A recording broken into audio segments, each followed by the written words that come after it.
책에 담긴 다양한 맥락을 심도 있게 살펴보는 컨셉으로 매달 여러 가지 매달 주제를 정해서 함께 이야기해 보고 있는데요. 네, 오늘은 번역이라는 번역가의 삶 그리고 번역이라는 신학과 신앙을 번역한다는 것에 대해라는 주제로 10월 달에는 함께 이야기를 나눠보도록 하겠습니다. 네, 안녕하세요. 저는 청월한 북토크 사회를 맡은 박용희라고 합니다. 저희가 그동안에 다양한 주제를 정해서 저자를 모시기도 하고 어떤 다양한 이야기를 들어보는 시간을 가졌는데요.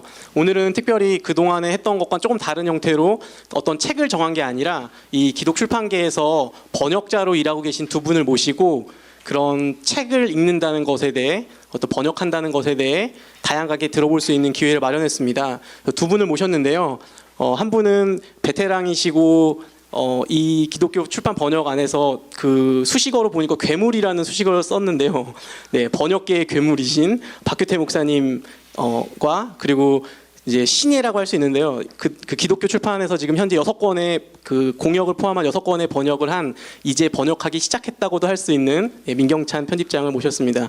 그 두 분 각자 오늘 오신 분들에게 소개해 주시면 좋겠습니다. 우리 박규태 목사님부터 먼저. 네. 안녕하세요, 박규태입니다. 괴물이라는 별명은 올해 처음 들었는데 괴물이면은 관객이 한 1000만 정도 들여야 될 것 같은데 오늘 1000만을 능가하는 진성 독자 여러분들이 오셔가지고 너무 반갑습니다. 사실 이런 자리가 그렇게 많지가 않거든요. 그래서 번역가 입장에서 너무 감사하고 특별히 이런 자리를 마련해 주신 우리 청어람에게 감사하다는 말씀 드리고 싶습니다. 고맙습니다. 예.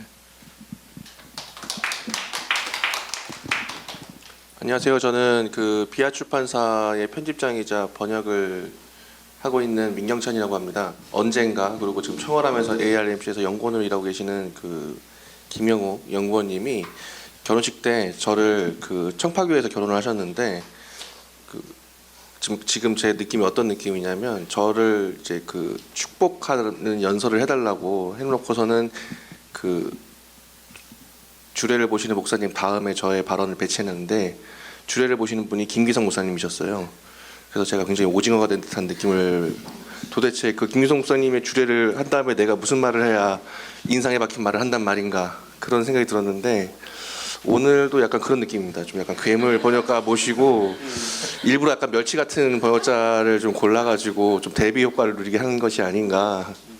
근데 다만 제가 조금 이제 박규태 목사님과 좀 대비된다는 점은 너무 대비되기 때문에 박규태 목사님이 이제 괴물 같은 이제 번역서를 많이 두꺼운 이른바 벽돌책을 많이 하셨다면 저는 그렇게 안 하고 보시면 알겠지만 저는 찾아보면 대부분 다 공역으로 되어 있습니다. 저는 약간 공역이라는 방식을 선호하고 게다가 출판을 박규태 목사님은 보통 이제 책을 받아서 이제 출판사의 의뢰를 받아서 하시는 거지만 저는 제가 책을 직접 기획하고 편집하고 디자인과 모든 것을 총괄하는 과정에서 1년에 한 번씩 저는 어떻게 보면 좀 번역이 취미까지는 아니지만 편집자로서의 어떻게 보면 감을 익히기 위해서 번역을 하는 사람이기 때문에 번역가의 또 다른 차원을 좀 이야기한다는 점에서 좀 의미가 있지 않을까 그렇게 생각하고 있습니다.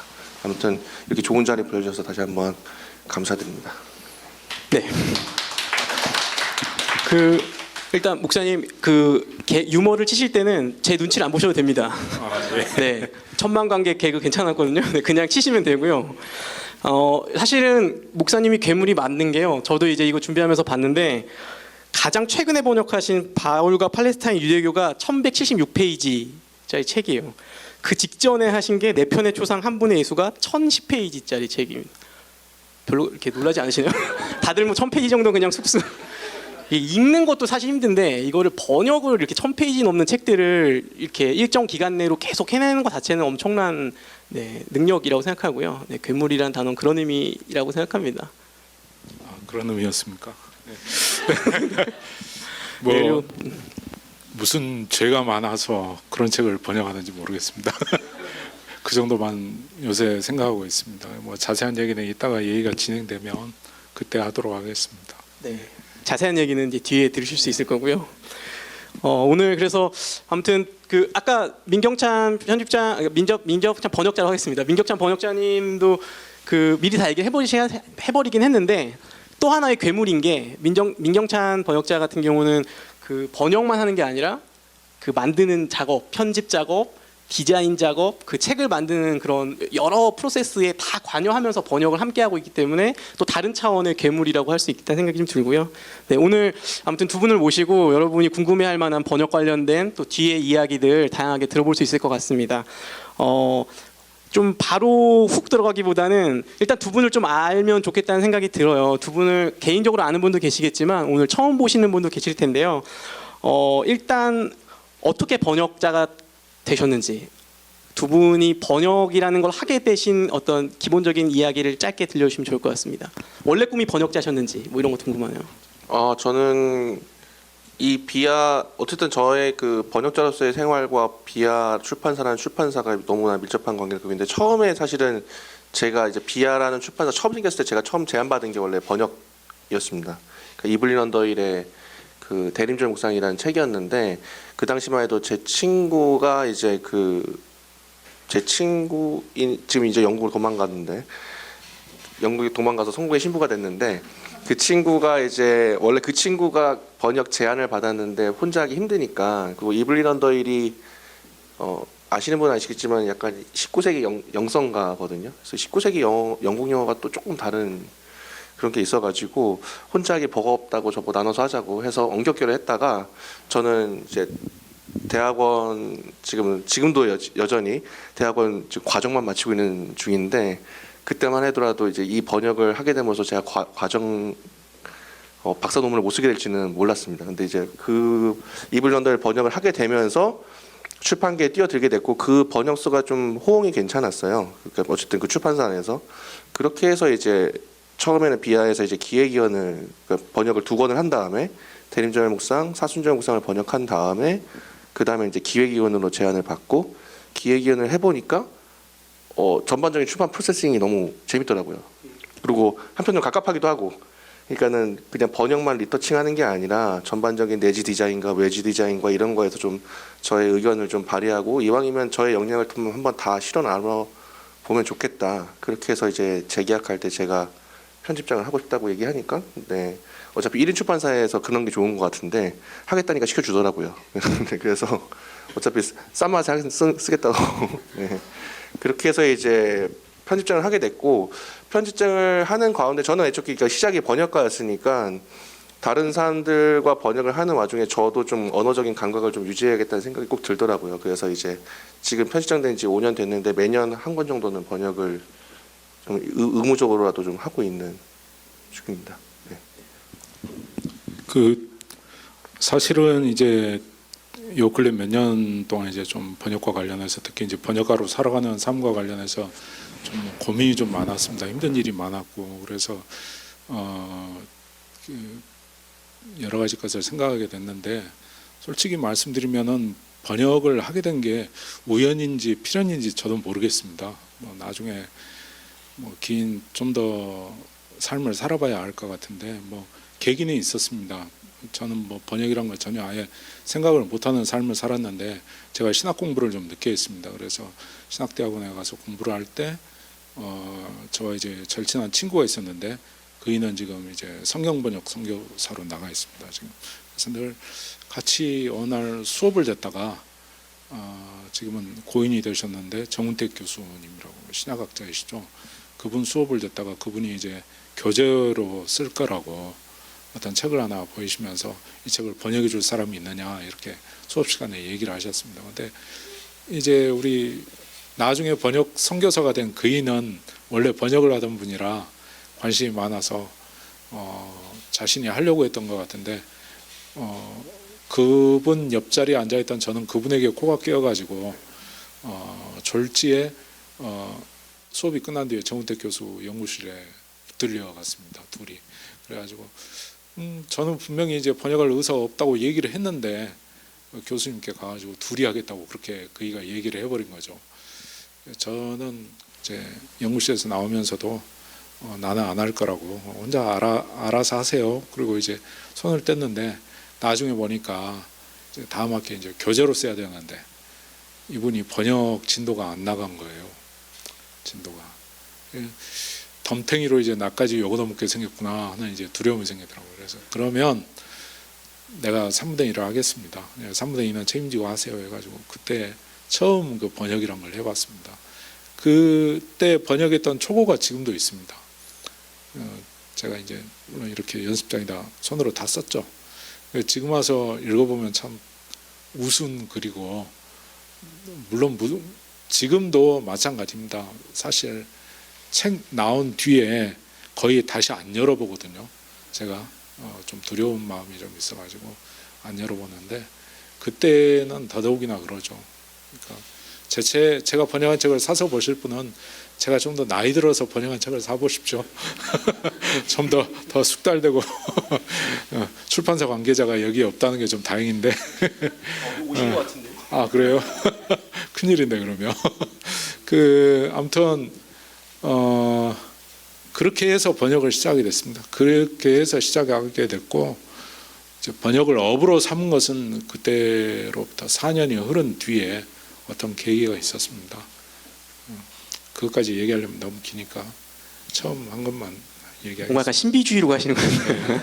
나중에 아니면 이 일 관련해서 오늘 오신 분들 중에 아마 번역 관심이 있거나 지금 현재 하고 계신 분들도 있을 것 같고, 아마 분명히 이제 번역이라는 거에 좀 관심이 있어서 오셨을 텐데, 이 번역 작업 딱 들었을 때 첫 번째 드는 생각은 언어에 대한 감각 떠오르는데요. 두 분 다 보면 약간 우연히 아니면 예상치 못한 뭐 이런 식으로 이제 처음 작업을 하셨는데, 원래 언어에 대해서 좀 감각이 좋으셨거나 언어를 좋아하셨나요? 답하기 질문인 게 뭐 좋다고 하면 이게 잘난 척이고 없다고 하면은 저의 번역서를 믿을 수 없게 되고 이게. 근데 저는 어쨌든 그 고등학교를 일단 외국 고등학교를 나와서 이제 불어를 좀 하고 이전공어를 또 스페인어를 했으니까, 근데 지금 아는 건 아닙니다. 다 까먹었습니다 지금 스페인어는. 그리고 영어는 어쨌든 그 당시부터 꼭 해왔으니까. 그리고 이제 제가 대학원에서 그 철학적 신학을 전공했는데 그런 걸 하다 보면 이제 영어는 어쩔 수 없이 해야 되는 거죠. 그 독어나 라틴어도 이제 어느 정도는 적어도 이제 문자가 있으면 뭐 무슨 말인지는 알아야 되는 그런 게 있으니까는, 신학이라는 게 뭐 박규태 목사님 동의하시겠지만 신학이라는 게 어쩔 수 없이 좀 많은 언어적 그 지식을 요구하는 것 같아요. 그러다 보니까 어쩔 수 없이 좀 알게 되는 게 있고, 개인적으로는 그냥 한국어 자체에 대한 좀, 한국어 문학에 대한 좀 애정이 좀 있었습니다. 그래서 어렸을 때부터 좀 문장가들, 그러니까 제 안에 어떤 뭐 김현이라든지 고종석이라든지 뭐 그런 사람들을 동경하면서 중학교 때부터 열심히 이제 글쓰기를 따로 열심히 썼던 것 같아요. 그것이 이제 우연히 이제 번역이라는 걸 만나면서 잘 엮여서 이제 좀 기쁨이 됐던 것 같습니다. 특별한 언어 훈련은 하지 않았습니다. 그냥 원래 이제 언어와 관련된 일도 하지 않았고, 다만 이제 그런 질문이 왠지 나올 것 같은 그런 생각이 들어가지고 여기까지 오면서 좀 곰곰이 생각을 해봤는데 이런 기억이 났습니다. 어렸을 때 계몽사라고 지금도 있긴 있는데 예전에는 굉장히 어린이 책을 많이 냈죠. 위인전, 문학전집 이런 걸 많이 냈는데 계몽사 세계 위인전집에서 처칠 편을 읽었던 그런 기억이 지금도 아주 생생합니다. 왜냐하면 거기에 보면은 처칠이 보호 전쟁에, 남아프리카에서 벌어졌던 보호 전쟁에 종군 기자로 참전했다가 탈출했던 그 대목이 나오는데, 거기에 보면 어떤 독일계 주민이 처칠을 구해주는 그 대목이 나옵니다. 근데 거기에서 처칠이 어느 집을 이제 이제 말하자면 발견한 거죠. 도망쳐서. 그래서 문을 두드렸더니 안에서 독일어로 거기 누구요? 이렇게 묻는 장면이 나옵니다. 그게 이제 메어이스트다 그렇게 나오는데, 저 어린 마음에 이제 그게 무슨 말인지를 모르죠. 한글로 써져 있었으니까. 근데 독일어에서 파우베에서 이제 그게 이제 영어의 W가 비읍 발음이 난다는 거, 그게 참 신기하게 느낀 것이 이제 그로부터 한 1, 2년 지나서 중학교에 들어가가지고 이제 그걸 알게 됐어요. 그래서 그때 이제 아마 관심이 있었던 것 같아요. 그때 관심이 처음 생겼던 것 같습니다. 이런 얘기하면 민 편집장님 자랑 안 하신다면서 엄청난 실력을 네, 보이셨는데 사실은 저는 이제 이것도 좀 자랑이 될지 모르겠지만 고1 겨울방학 때 독일어 문법과 문제집이 달린 것을 학교에서 숙제로 하나 내줬는데 아마 도거 선생님은 그걸 아무도 하지 않으리라고 예상을 하셨던 것 같아요. 근데 저는 무슨 마음이었는지 그 독일어를 향하는 호기심 때문에 겨울방학에 그 한 권을 다 뗐죠. 사전을 다 뒤지면서. 그러니까 독일어 문법을 공부한 것은 그때가 처음이자 마지막이었어요. 처음부터 끝까지. 그래서 지금은 격변화 같은 것도 잘 기억도 안 나고 뭐 물론 그렇습니다. 그러니까 이제 어찌어찌 하다가 이제 좀 다른 외국어도 공부를 하게 됐어요. 어떤 계기가 있어서. 그래서 아까 여기 오기 전에 이제 우리 청월함 대표님과 또 식사도 하면서 뭐 그런저런 얘기를 했는데 영어 책도 했고 독일 책도 5권을 번역을 했습니다. 근데 이제 3권만 나왔고 2권은 세상빛을 못 봤어요. 2권은 못 봤죠. 1권 그리고 이런 얘기까지 하면 죄송한데 이탈리아 책도 하나 했었어요. 번역을 이탈리아 책. 예. 내 어머니 모니카라는 존 시아드에서 나온 그 책이 미얀 마드레라고 하는 이탈리아 책입니다. 근데 이제 소품인데 그걸 했었죠. 그렇지만 지금은 완전히 백지 상태입니다. 왜냐하면 언어라는 게 이제 꾸준히 계속 해야 되는데 그걸 완전히 덮어버렸고 지금은 영어 하나도 제대로 하지를 못해서 그냥 늘 쩔쩔매고 가끔가다 또 오역도 내고 뭐 그런 상황이죠. 그렇게 지내고 있습니다. 뭐 언어에 특별한 재능이 있다기보다는 아마 번역하시는 분들이 아마 거의 다 그러신 것 같은데 뭐 기본이 언어를 좋아하시는 것 같아요. 언어라는 것은 그런 것 같습니다. 일단은 아무튼 언어적인 탁월함은 확실히 있다는 생각이 드는데요. 이게 사실 이제 번역가의 일에 관한 이야기를 하면 이게 오히려 이제 좀 이분들이 벽처럼 느껴질 수 있겠다는 생각이 드는 게 그럼 언어만 잘하면 되냐? 이 번역이라는 게 단순히 언어를 잘하면 되냐?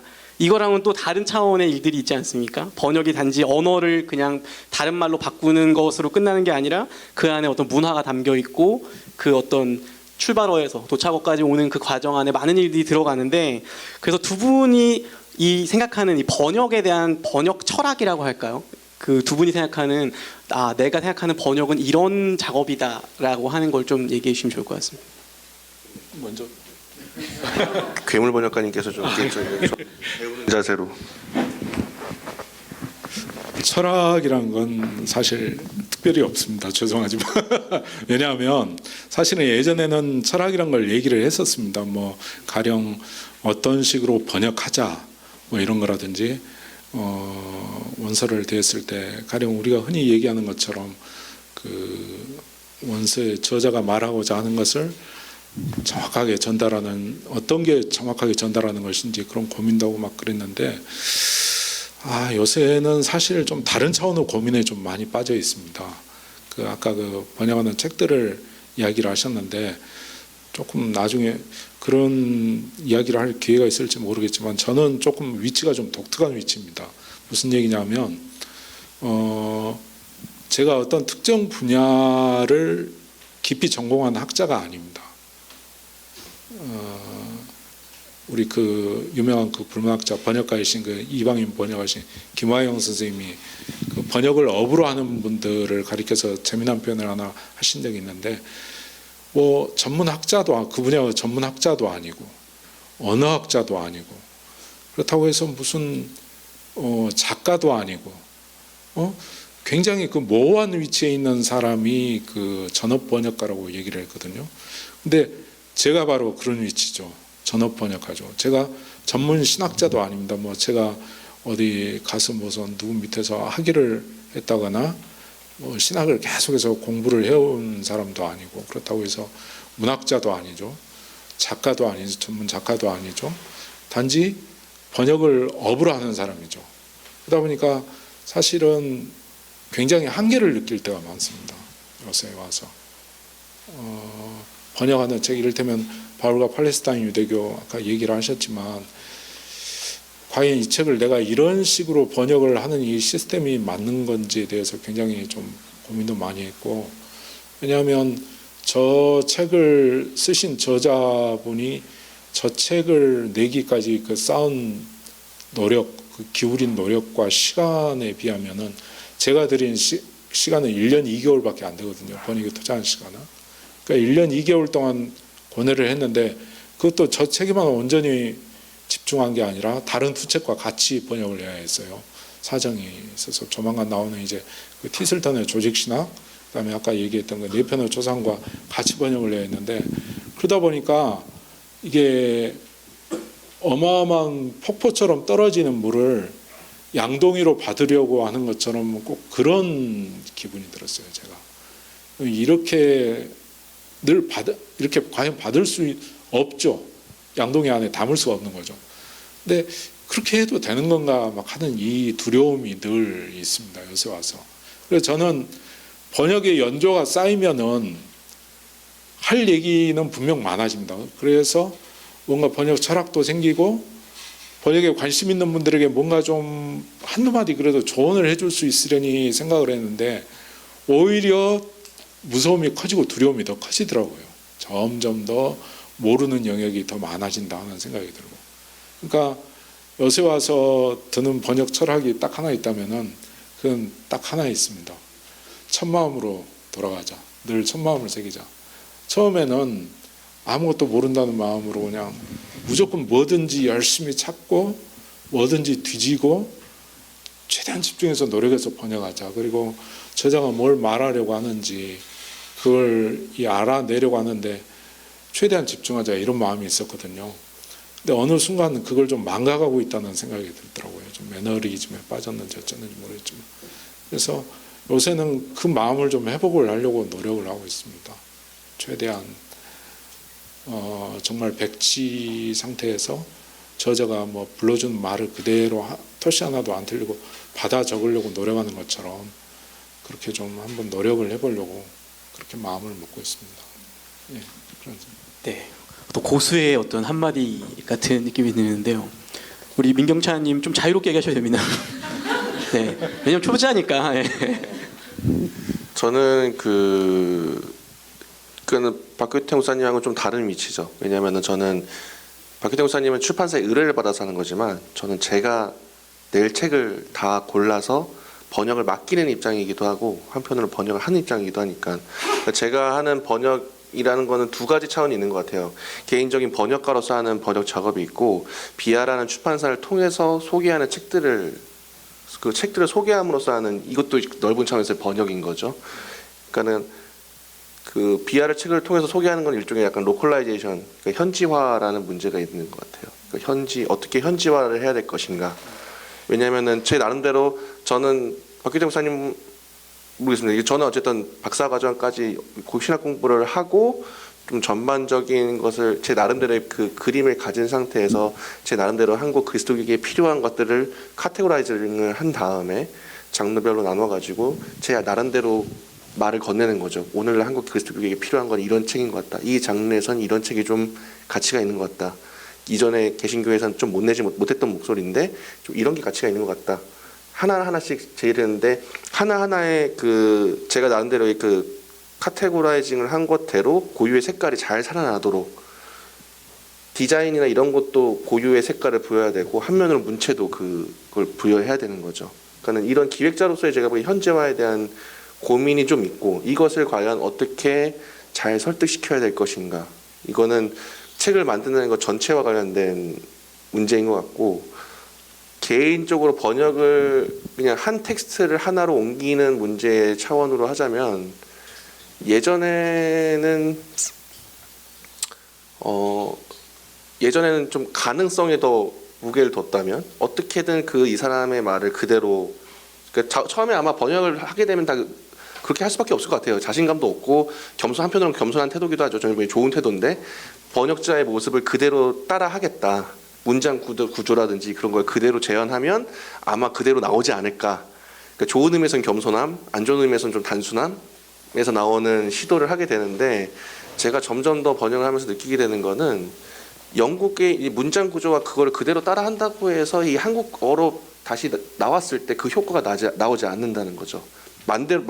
반대로 한국어를 이거는 왜냐하면은 이 번역자가 어찌할 수 없는 문화적인 간격과 이 언어가 특유가 갖고 있는 차이가 그 간극을 약간 뭐라 해야 되나 바르트의 말을 빌리면 무한한 질적 차이가 있는 거예요. 문학 사이에.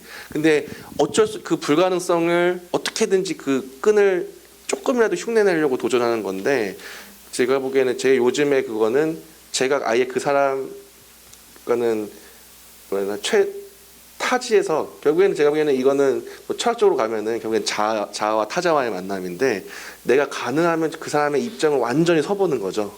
그 사람의 입장을 한다면 다시 돌아와서 내가 이해한 그 사람의 것을 최대한 풀어낸다는 그런 생각.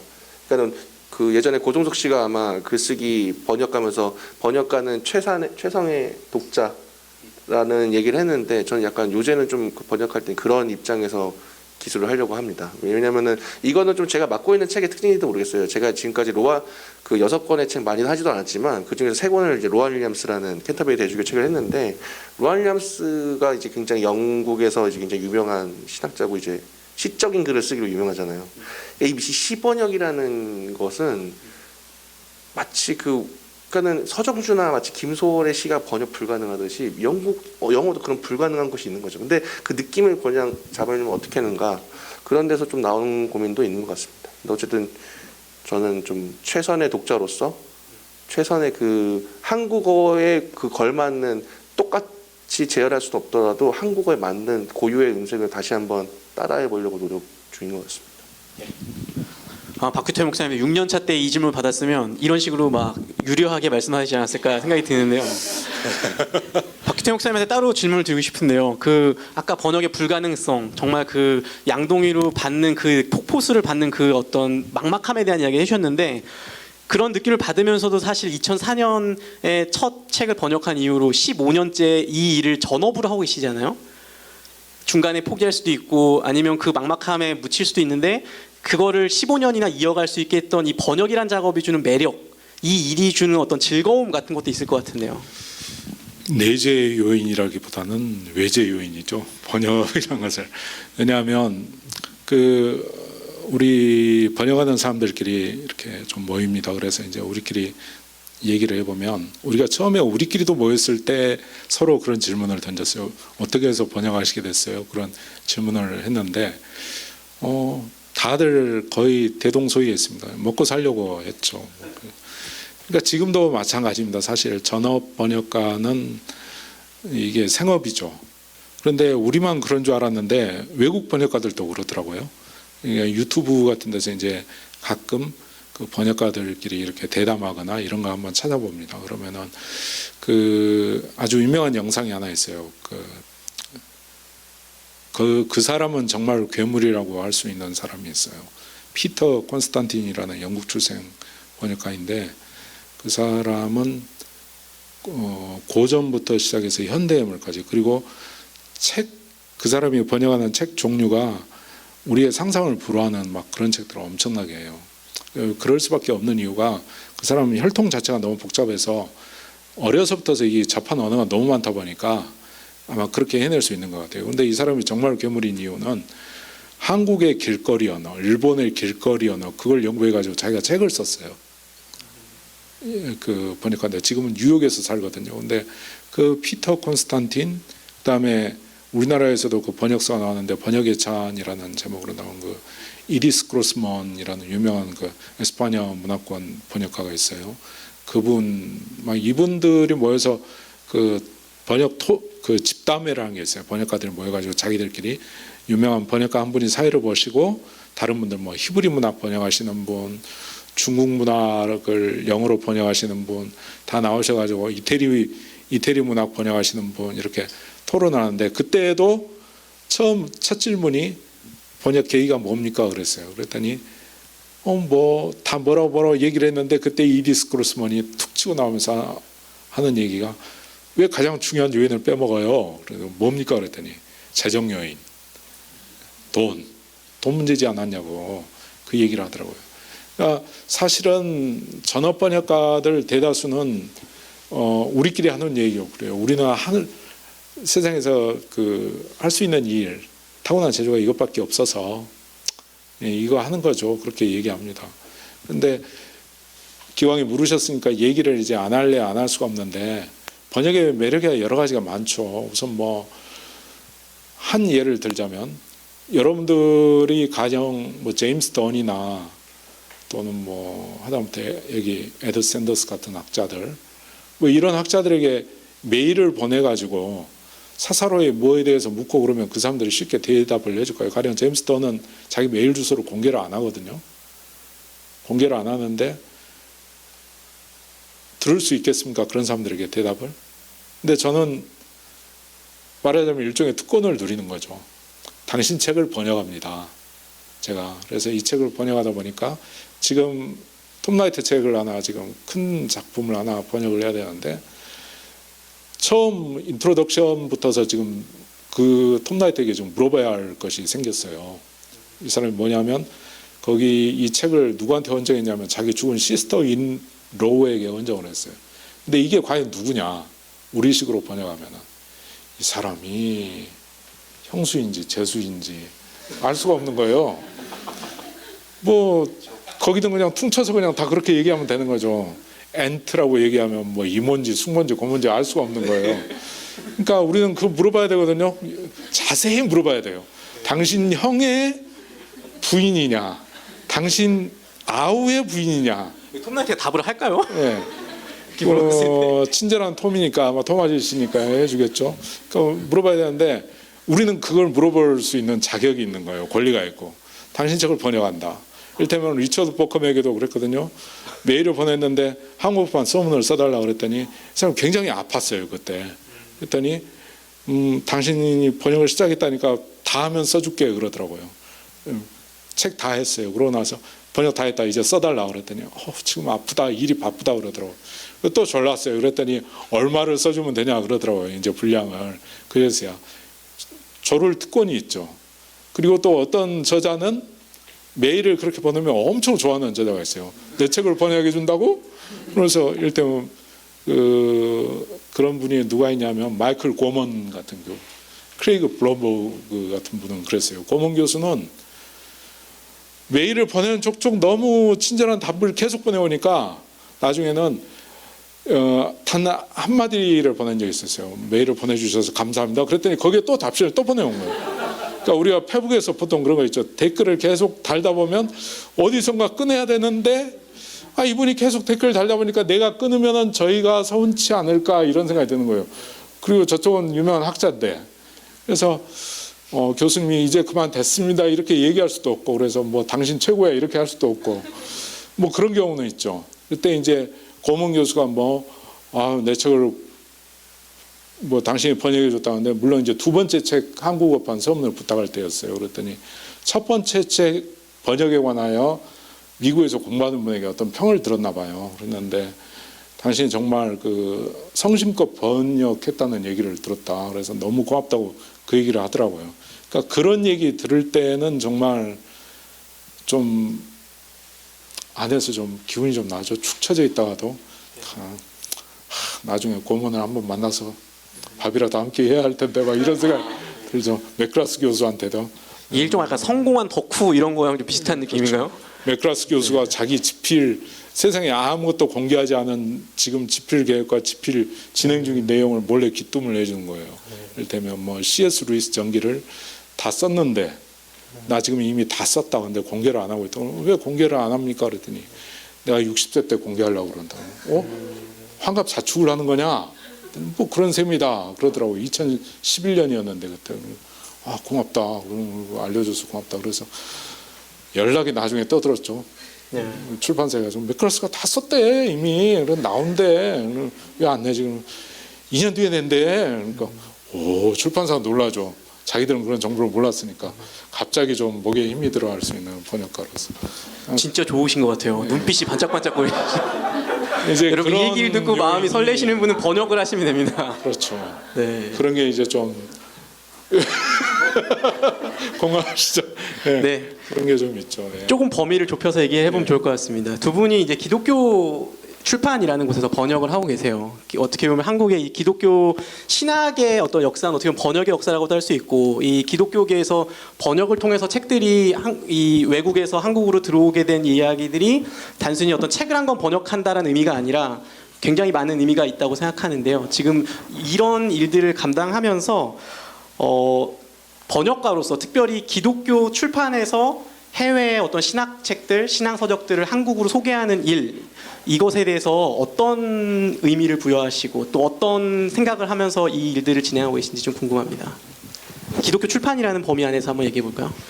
그러니까 기독교 그냥 제 3자 아주 그냥 객관적으로 봤을 때 기독교라는 건 종교 자체가 서양 종교죠.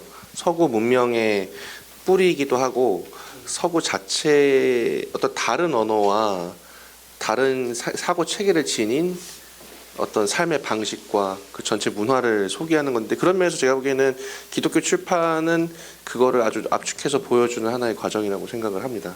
그리고 그러니까 제가 보기에는 기독교 출판에서 번역이라는 건 필요 불가결한 거죠. 그러니까 누구나 그 아무리 근본주의자 분이시더라도 성경의 번역에 대해서, 물론 개혁 개정에서 지금 멈춘 상태지만 성경 번역에 대해서 필요하듯이 근데 어떤 분들은 좀 약간 한국만의 신학을 해야 된다, 막 이런 분들은 이렇게 번역 그런 거에 좀 부정적인 견해가 있는데, 저는 사실 왜 그러시는지 잘 모르겠어요. 왜냐면은 이거야말로, 그러니까는 우리는 그 기독교는 사실은 그런 민족주의를 내세우지 않을 뿐더러 우리는 모두 하나님의 형제잖아요. 하나님 안에서 하나님의 형제고, 제가 보기에는 우연히 씨앗이 그쪽에 먼저 떨어졌을 뿐이에요. 근데 다행히 그 좋은 의미로도 안 좋은 의미로도 고생을 거쳐서 2000년 동안 굉장히 그 안에서 고유의 사유체계를 많이 발전시킨 거죠. 근데 그거를 적어도 2000년 동안 그걸 발전시킨 거라면 그걸 흡수하는 과정도 제가 보기에는 한 2000년 정도는 걸려야 되지 않을까. 그럼 우리는 제가 보기엔 우리의 수준은 아주 조금씩 그리고 그 타인의 삶의 방식을 완전히 익힌다는 거는 굉장히 오랜 시간을 요구하는 거잖아요. 그러니까는 그런 것을 익히게 하는데 몸을 그리스도교의 어떤 그 삶의 방식과 그 사고 체계를 조금씩 익게 하는데 앞장선다는 느낌을, 조금이라도 아니면 힘을 보탠다라는 생각을 하고 있습니다. 네.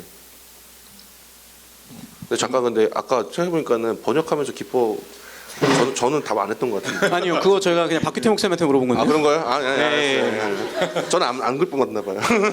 공감. 아니 얘기 많이 하셔가지고. 예. 목사님 어떠세요? 아니, 팀장님 얘기에 100% 공감하고 뭐 더 붙일 말이 없습니다. 그럴 줄 알고 제가 다음 질문을 준비해놨습니다. 이게 지금 약간 추상적으로 들릴 수가 있어서 구체적으로 책을 가지고 얘기하면 좋을 것 같아요. 그러니까 두 분 다 뭐 최근에 번역한 책일 수도 있고 아니면 번역한 책 중에 정말 중요한 책일 수도 있는데, 최근에 번역한 책들로 얘기해도 좋을 것 같은데요.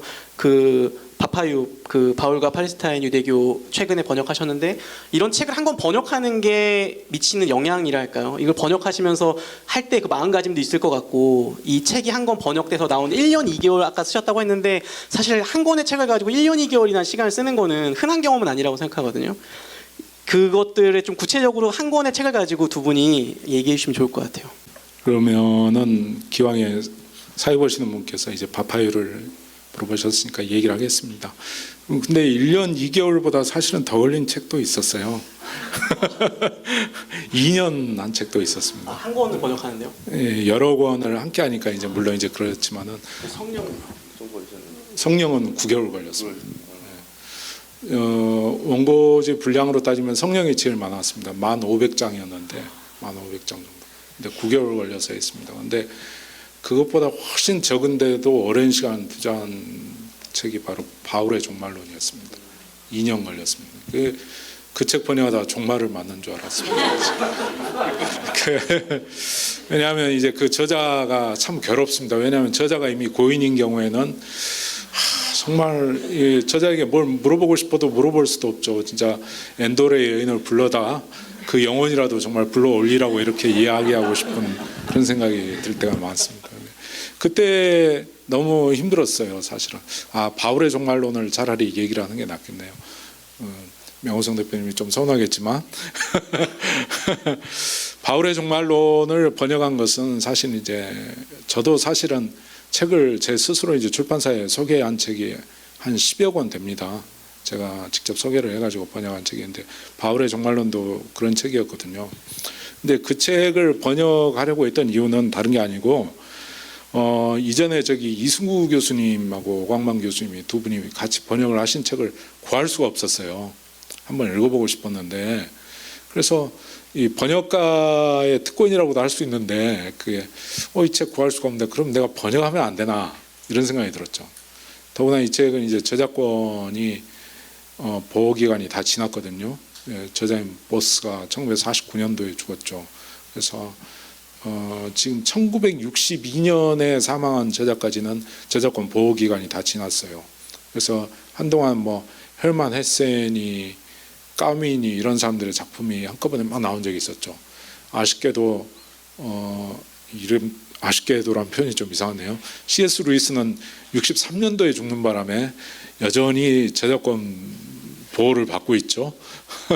근데 이제 보스는 안 그런데 그 사람 책을 한번 번역을 해보고 싶었어요. 왜냐하면 우리 신학대학원 다닐 때 이제 총신이라는 그 분위기 자체가 워낙 좀 보수라고 유명한 데인데 보스를 많이 강조를 했죠. 마치 보스인 것처럼 그 사람이. 그래서 알고 싶었는데 좀 알 수가 없는 그 글이 너무 어렵다 막 이런 얘기를 많이 들었어요. 그러면 내가 한번 도전을 해보자 이런 마음이 들었습니다. 근데 마침 그래서 출판사를 설득을 했죠. 이 책이 너무 중요하다. 그리고 출판사를 설득한 때는 가장 중요한 게 그겁니다. 일세는 다 팔릴 거다. 무조건 그렇게 설득을 해야 됩니다. 일세도 안 나갈 거야. 이 책은 정말 중요한데 사람들은 뭘 몰라 이렇게 얘기했다가 출판사가 귀도 기울이질 않죠. 무조건 일세는 나간다. 그러니까 걱정하지 말고 한번 해보자. 그리고 더더욱 중요한 점이 이거 해외에다 인세를 물지 않아도 된다. 그러니까 한번 해보자. 그리고 이 책을 내가 한번 책임지고 한번 해볼게.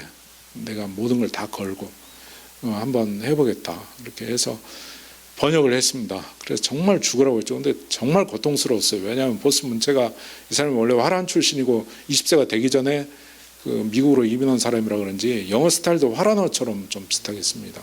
답답하거든요. 그래서 알기가 너무 힘들어요. 어떤 말은.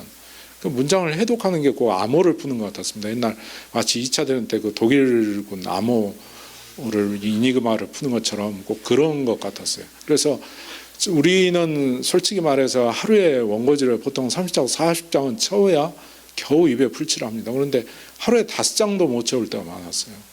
너무 그렇게 난해해가지고 문장이. 그러다 보니까 그게 작업이 2년이 걸렸죠. 그런데 이제 한 70쪽 정도 남았을 땐가 미국에서 저와 페북에서 친구인 분이 연락을 왔어요. 그분하고 제가 그 책을 번역한다는 얘기를 페북에 했는데 마침 미국에서 그 어떤 교수 하나가 그 여러분도 아실 거예요. 아마 그 웨스트민스터에서 옛날 그 가르쳤는데 그이가 한국 방언이 새로 나왔으면 좋겠다는 품을 그 저기 소망을 갖고 있다. 근데 얼마나 번역하셨어요? 그랬더니 곧 끝난다 했는데 곧이 정말 곧은 아니었죠. 한 몇 달 더 했죠. 근데 이제 기왕에 한 김에 이 책을 좀 완전하게 내보자 해가지고 그 보스가 처음에 그 책을 냈던 보스가 출판사를 통해서 내지 않았거든요. 초판은 자기 돈으로 냈습니다. 그래서 책 1930년도에 나온 초판에도 보면은 published by author라고 되어 있어요. 저자가. 그리고 그 뒤에 어드밴스 베이커 막 이런 데를 거치면서 P&R을 거치면서 나온 그 판을 다 구입을 했죠. 제가 제 돈으로 다 구입을 해가지고 그 자료를 다 찾고 그 다음에 거기 보스 책에 나오는 오류 다 뒤지고 오류를 다 찾았죠. 보스가 말년에 그 책을 썼는데 다른 사람 도움을 제대로 받지를 못했는지 오류가 너무 많았어요.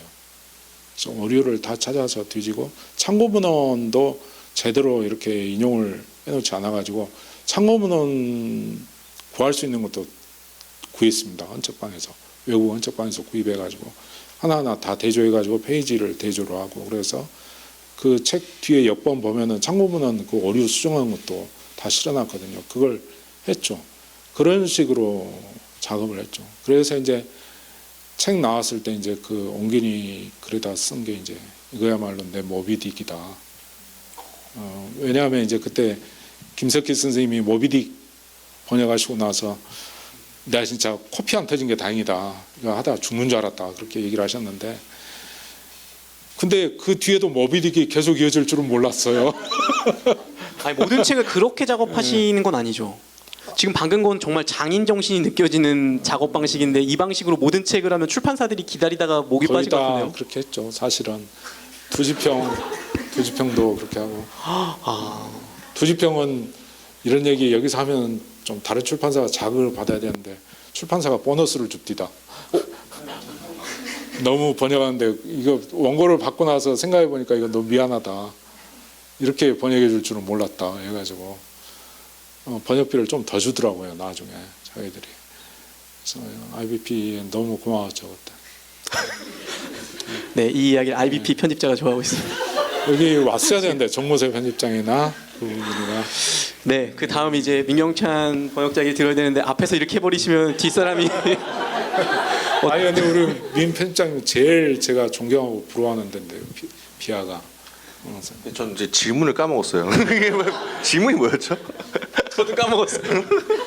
아니, 한 권의 책이요. 최근에 작업 구체적으로 한 작업했던 권의 책에 번역했던 패턴했을 책을 때. 가지고 그 의미 뭐 이 책의 어떤 의미. 하면서의 근데 저는 뭐 박규태 목사님을 리스펙트하는 건 이제 그런 한 권의 어떤 그 벽돌책을 그렇게 하는데 비하는 사실 그거에 대해서 좀 뭐 비하 저는 제 나름대로 번역자들과 제 편집자들한테 느끼는 자부심은 저희는 그 정도는 다 하기 때문에 하나의 텍스트를 기울일 때 기본적으로 심판대에선 그래서 또 제가 이제 최근에 번역한 로알 윌리엄스의 예를 들면은 로알 윌리엄스가 그 당시만 해도 지금은 이제 그 제가 팟캐스트에서 얘기를 해 중인데 로알 윌리엄스가 좀 영국에서도 굉장히 글을 어렵게 쓰고 무슨 말 하는지 모르겠는 사람으로 유명한데 이분이 이제 캔터베리 대주교를 하시면서 약간 각성을 하신 것 같아요. 아, 내가 무슨 말 하는지 잘 못 알아듣는구나. 그래서 캔터베리 대주교 이전과 이후 책들이 굉장히 달라요. 지금 제가 그 미팅 가드인 마크라고 제 친구가 번역했는데 굉장히 전 속상하게 하고 있습니다. 왜냐하면 내가 이걸 번역할 걸. 왜냐하면 캔터베리 대주교 끝나고 마치고 이제 그 마가복음 강해를 하셨는데 너무 쉽게 하신 거예요. 상대적으로. 굉장히 쉽게 가능하면 쉽게 어떻게든 쉽게. 근데 저는 심판대 성경에서는 그 캔터베리 대주교 이전에 이제 그 원머스의 주교일 때 그 케임브리지 이제 약간 레이디 마가렛 교수 하시고 막 마친 상태에서 이제 막 학적인 이런 게 막 뿜어 오를 때 그럴 때 이제 제안 받아가지고 딱 글로 쓰신 거죠. 근데 막 본인은 제가 보기엔 더 열불난 건 거예요. 본인은 쉽게 쓴다고 생각했어요. 그래서 여러분도 잘 아시듯 카프카의 소설을 보면 뭐 여러분도 아시듯 어디를 보면 근데 여러분도 아시듯 카찬차키스의 뭘 보면 근데 저는 모르는 거죠. 카찬차키스 뭐? 저는 카찬차키스 하면은 뭐 이렇게 막 십자가의 예수의 마지막 최후의 유혹만 있는 줄 알았어요. 그런데 그게 아니라 순환이라는 책이 또 나와 있는 거예요. 패션이라는 책이. 그러니까 그게 뭐냐면은 그 그리스의 마을에서 어떤 이민자가 들어오는데 그걸 사람들이 다 따라하기 시작하고 그 각자 그 부활절 그걸 하는데 막 그 얘기를 아무렇지도 않게 한 다음에 아주 세 줄을 해요. 세 줄. 카찬차키스 이렇게 얘기를 했는데 나는 카찬차키스보다는 이거보단 이게 더 나은 것 같아. 이렇게 했는데 저는 그게 무슨 내용인지 모르는 거죠. 그럼 어떻게 했습니까? 사서 읽어야죠. 그래서 열린 책들 그 카찬차키스 전집에 있는 그 순환 상하권을 굳이 다 보고 그 다음에 이제 심판대 성경에서 맨 마지막에 보면은 굉장히 중요한 대목이 나오는 게 이제 그 도스토옙스키의 그 까라마조 평가 형제들의 대신문관 장면이랑 그 미하일 불가코프인가요? 거장과 마르가리타라는 소설이 있습니다. 우리나라에 세계적 뭐 까라마조프가 형제들 판본도 많죠. 뭐 열린책들 판본 예전에 좀 그 빨간책으로 나오는 열린책들 전집도 있고 뭐 미nem사 판도 있고 근데 중요한 건 이거잖아요. 로알 윌리엄스가 어떤 느낌으로 지금 어떤 판본 이거에 맞는 걸맞는 번역이 뭐냐.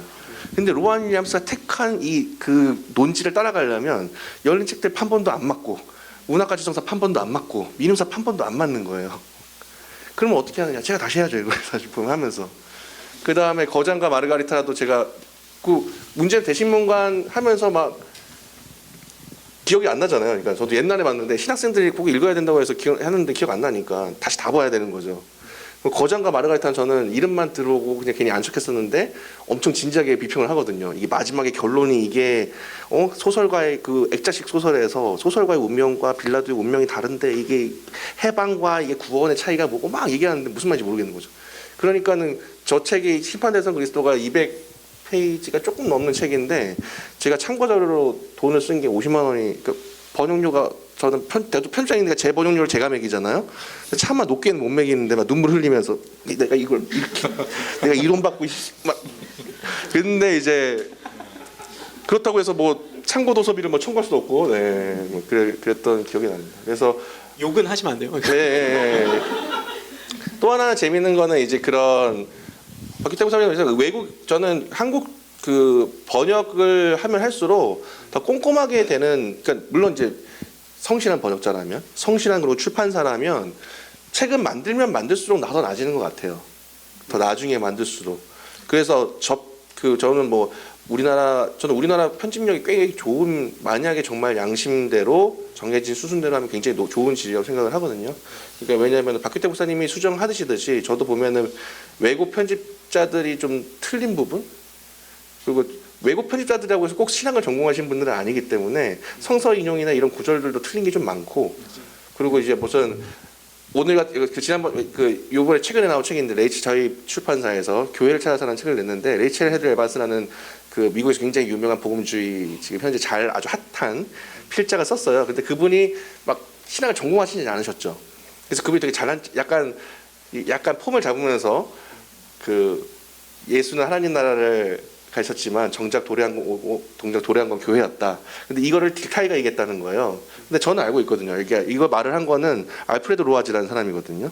그러니까 이런 거를 바보 이러면서 이제 고쳐주는 거죠, 그냥. 근데 그렇다고 우리가 고쳤음 이렇게 토마스 넬슨도 못 찾았으나 우리는 고쳤음 이렇게 하진 않죠. 근데 이제 그런 것들을 찾아서 고칠 때 느끼는 쾌감이라는 게 있긴 있습니다. 구체적인 책 얘기하니까 다들 눈빛이 반짝반짝해가지고 그런 거 밝혀야죠. 너무 잘난 척하는 것 같아서 안 한 거예요. 그런 거는 뭐 제가 보기에는 뭐 틀리고 싶어서 틀린 건 아니니까요. 굳이 그런 걸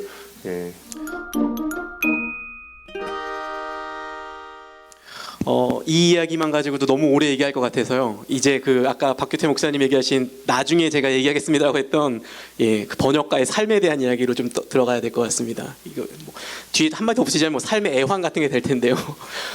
대부분 번역가 하면 생각하는 게 내가 아까 말씀하셨던 것처럼 유명 저자와 소통할 수 있고 누군가보다 먼저 내가 좋은 책들을 접할 수 있고 이런 것들을 상상하실 텐데 아까 박규태 목사님 얘기하신 거 들어보시면 아시겠지만 동시에 1000페이지짜리 3개를 진행하고 우리가 생각하는 어떤 이 번역자에 대한 로망과는 좀 다른 실제적인 번역자의 삶이 있을 것 같거든요. 그래서 좀 이번에 이야기하고 싶은 것은 이 중에 분명히 번역을 하고 계신 분도 있고 하고 싶은 분도 계실 텐데 이 번역자로 산다는 게 어떤 것인가? 실제로 삶의 어떤 이야기들. 특별히 그 번역자는 사실 칭찬받기 힘든 직업이잖아요. 번역 잘했다고 칭찬받는 것보다 오역과 오탈자가 지적돼서 욕먹는 게 더 많은 직업이라고 생각하는데 어떻습니까? 이런 일을 하기에 좀 선생님, 목사님은 좀 성향이나 이런 게 좀 잘 맞으시는지 하실 때 좀 어려운 실제 삶의 어떤 애환 같은 거 얘기해 볼까요? 뭐 성향으로 번역한다기보다는 우리 번역하는 사람들이 늘 하는 말로 우리는 엉덩이와 허리로 번역한다 뭐 이렇게 얘기를 하거든요. 그냥 자리에 앉아서 그냥 버티는 힘으로 그걸로 하는 거죠. 근데 사실 좀 시간을 아끼기 위해서 두 가지로 집약을 해가지고 얘기를 하겠습니다. 하나는 좀 번역가로서 사는 게 좀 힘들다는 거, 그거 하나. 그다음에 이제 어역 오탈자 문제와 관련해서 얘기를 하겠는데 제가 얘기를 하다가 까먹을 수도 있으니까 좀 이런 얘기 한다고 그랬다고 그냥 얘기 좀 이따 해주십시오. 예. 그 잠깐만 얘기할 겁니다. 근데 이제 애환은 뭐 딱히 뭐 아시는 분은 아실 거예요. 뭐 저 같은 경우도 그러고 페북에서 이제 가끔씩 이제 힘들다는 거 삶에 관해서 뭐 우리 얘기하는데 우리 5월달에 이제 종합소득세를 신고할 때가 되면 그냥 우리끼리 막 넋두리를 하거든요. 뭐 혹시 이번에도 장려금 받으시나요? 뭐 그런 얘기 막 합니다. 장려금, 근로장려금, 뭐 자녀장려금 그런 게 이제 소득이 얼마 이하 이렇게 되면 나오잖아요. 근데 사실 번역가들이 얼마 버는지 그리고 대체로 생활 수준이 어떤지는 천양지차입니다. 사람마다 다 제각각입니다. 우리끼리도 사실은 웬만해서는 잘 얘기를 안 합니다. 그리고 원고지에 한 매당 얼마 받는다 이런 얘기도 우리끼리도 사실은 거의 잘 안 하죠. 우리가 뭐 서로 딱 얘기를 해가지고 담합해서 출판사에 딱 요구를 하고 뭐 그럴 것 같은데 사실은 전혀 얘기를 안 합니다. 왜냐하면 두 가지 측면이 있어요. 그 중에 하나만 얘기하자면 피차 얘기해봤자 괴로운 거예요. 상처받고 답답하다 이 현실이 좀 언제나 좀 번역비가 올라갈까 하는 이런 현실이 있는 거죠. 물가 상승률을 고려할 때 지금 저보다 훨씬 오랫동안 번역하셨던 분들 얘기를 들어보면 10년 전이나 지금이나 번역비는 거의 오르지 않았다고 그래요. 그러니까 지금 굉장히 살기가 좀 힘든 거죠. 번역하면서 살기가. 그래서 김석기 선생님이 예전에 그런 얘기 하시던데 가장에게는 정말 권하고 싶지 않은 직업이다. 이게 왜냐하면 자녀들을 키우고 생계를 유지하기가 정말 힘들다. 그걸 얘기하죠. 저도 애가 셋인데 뼈저리게 느끼죠. 그걸 정말 뭐 저희 집 애들은 사교육 뭐 이런 거 일체 없었고 뭐 지금 뭐 이제 다 성인이지만 굉장히 좀 하기가 이렇게 살아가기가 힘이 듭니다. 솔직히 말해서 어려운 현실이에요. 그리고 아까도 말씀드렸지만 출판사도 사실은 번역자의 처지를 잘 몰라요. 왜냐하면 책을 딱 이렇게 의뢰를 할 때 출판사에서는 되게 보면 그 외국 출판사 계약한 약정한 기한이 있기 때문에 일정 기간 내에 내야 한다 이런 압박을 받으니까 언제까지 좀 번역을 해주십시오 이렇게 얘기를 하거든요. 그러면은 되게 이제 그 이분이 한 달에 몇 장 정도 번역을 할 거다 이 정도 예상을 해서 그 부탁을 해요. 근데 사실 우리가 경험을 해보면 가령 한 달에 1000장 정도 번역해야 된다 그렇게 얘기를 하는데 그렇게 도저히 할 수가 없습니다. 살다 보면 아픈 날도 있죠. 어디 가야 하는 날도 있죠. 집안에 경조사도 있을 수 있지 않습니까? 또 애가 어느 날 뭐 학교에서 사고를 쳐가지고 오라고 할 수도 있잖아요. 가기도 해야 되고 또 어쩌다 보면은 좀 하루 그냥 기분이 휑해서 같이 나가지고 어디 가서 좀 바람 좀 쐬고 싶은 날이 있죠. 우리는 뭐 당신들은 프리랜서니까 언제든지 쉴 수 있지 않냐 그렇게 얘기하는데 우리는 사실 전혀 프리하지 않거든요. 우리는 휴일이 없어요. 사실 거의 일주일에 거의 하루 주일 쉬면은 뭐 거의 뭐 그거 토요일도 우리는 일한다. 그게 우리의 사명이죠. 그렇게 해야 생계를 유지하는 거니까. 그러니까 여기까지만 얘기하겠습니다. 근데 사실 굉장히 힘들어요. 그리고 제가 번역가 모임이 있는데 제가 속한 이음이라는 번역가 모임이 있습니다. 근데 거기 식구들이 이제 7명이에요. 50대가 3분, 40대가 4분입니다. 저도 이제 올해 53인데 가장 많으신 분이 58이세요. 54. 전우 목사님 아시죠? 전우 목사님이 저보다 한 살 위이신데 우리가 이제 50대가 3사람입니다. 그리고 이제 40대가 4분인데 50대는 말하자면 인생에서 어떻게 보면은 좀 황혼기로 좀 이제 가는 시기잖아요. 소위 뭐 갱년기니 뭐 남자들 사춘기니 얘기하는데 이거 괜히 일하다가 창문 이렇게 딱 한번 쳐다봤는데 나뭇잎이 막 떨어지는 겁니다. 그러면 우울해져요. 괜히 그거 보고 있으면. 그러다가 넋놓고 가만히 보다가 일을 못하는 거예요. 그것 보다가. 그러면 오전에 가만히 한 30분 하다 보면 원고지 5장을 놓치는 거죠. 그렇게 해서 일을 못하는 겁니다. 그런데 출판사는 그것도 그 시간도 일을 할 거다 이 사람이. 그렇게 생각을 하는 거죠. 근데 우리가 그렇지 않잖아요. 다들 살다 보면. 그러거든요. 그게 현실입니다. 그러니까 현실에서 다가오는 그런 고통들이 많이 커요. 실제 사실 세부로 들어가면 굉장히 큰 어려움들이 많은데 거기까지만 얘기를 하겠습니다. 그리고 의혹 오탈자 문제를 얘기를 하자면은 번역이다 보니까 사실은 책 나오고 나서 발견하는 오역도 있어요. 번역자 자신이. 그리고 아까 번역한 책을 다시 들춰보지 않는다고 얘기한 부분이 그런 점도 있습니다. 완전하지 못한 인간인지라 분명히 실수를 하거든요. 그런데 제가 한 가지 독자들께 좀 부탁을 드리고 싶은 게 있어요. 뭐냐면 재판도 3심이잖아요. 대법원까지 가야 확정이 되잖아요. 근데 오역을 지적할 때 보면은 오역이라는 말이 떨어지기가 뭐 유명한 명언이 있습니다. 오역이라는 말과 함께 오역으로 이렇게 판단이 난다는 그런 얘기가 있어요. 그때 비로소 오역이 문제된다고. 근데 오역을 그렇게 지적을 하신 건 좋은데 정말 그 현명하게 이야기하시는 분들, 이런 분들을 보면은 넌지시 역자나 출판사에게만 넌지시 귀뜸을 해요. 그분들은. 근데 한 가지 이것은 좀 아셔야 돼요. 우리 그 번역하는 환경 자체가 너무 힘들다 보니까 집중하지 못한 상황 속에서 분명히 오역이 나옵니다. 사전도 찾아야 되는데 사전을 찾을 의욕마저 없어가지고 분명히 오역을 내는 경우가 있어요. 그런데 예전에 얼마 전에 그런 얘기 있었죠. 어떤 출판사 대표님이 김하영 교수님 번역 문제를 놓고서 오역이다 해가지고 계속 공격한 적이 있었잖아요. 저는 그게 굉장히 슬펐던 게 자기는 그 대안이라는 번역서를 내면서 나는 이 책을 왜 이렇게 이 부분을 이렇게 번역한다고 그 설명까지 다 해가지고 냈잖아요. 근데 김하영 교수님에게는 일체 무슨 변론할 기회를 주지를 않았어요. 사전에 그런 얘기를 하려면 선생님 저는 이 부분을 이렇게 번역했으면 하는데 어떻게 생각하시나요? 하고 찾아가서 뵙고 얘기를 하든지 아니면 옛날에 이은기 스님이 그 장미의 이름 번역하고 나서 철학자 그 강효원 박사가 한 300개 정도 되는 오역을 자세히 정리를 해가지고 서신으로 이렇게 딱 만들어서 이은기 스님께 몰래 보냈다 그래요. 이은기 스님께. 그래가지고 선생님 제가 이 책을 읽다가 텍스트를 검토하다 보니까 300곳 정도 이상한 것을 발견했습니다. 이 부분을 수정해 주셨으면 좋겠습니다 했는데 이은기 스님은 당신 그래서 꼭 어떤 두 가지 사례를 꼭 얘기를 해요. 그게 평생 돌아가실 때까지 마음에 남으셨던 거 봐요. 그 이야기하고 그리스 로마 신화 그 공격받았을 때 이야기. 그리스 로마 신화 공격받았을 때는 그게 아마 평생의 아픔이었는지 아마 그 일찍 돌아가신 것도 그 후유증이 아닌가 싶어요.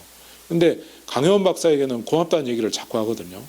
왜냐하면 강효원 박사 그것을 내가 천하의 번역가라는 이윤기의 잘못을 잡아냈어 이렇게 터뜨린 게 아니라 다 그걸 자세히 정리를 해가지고 이윤기 선생님에게 보냈다는 거죠. 선생님 이걸 좀 바로잡아 주셨으면 좋겠어요.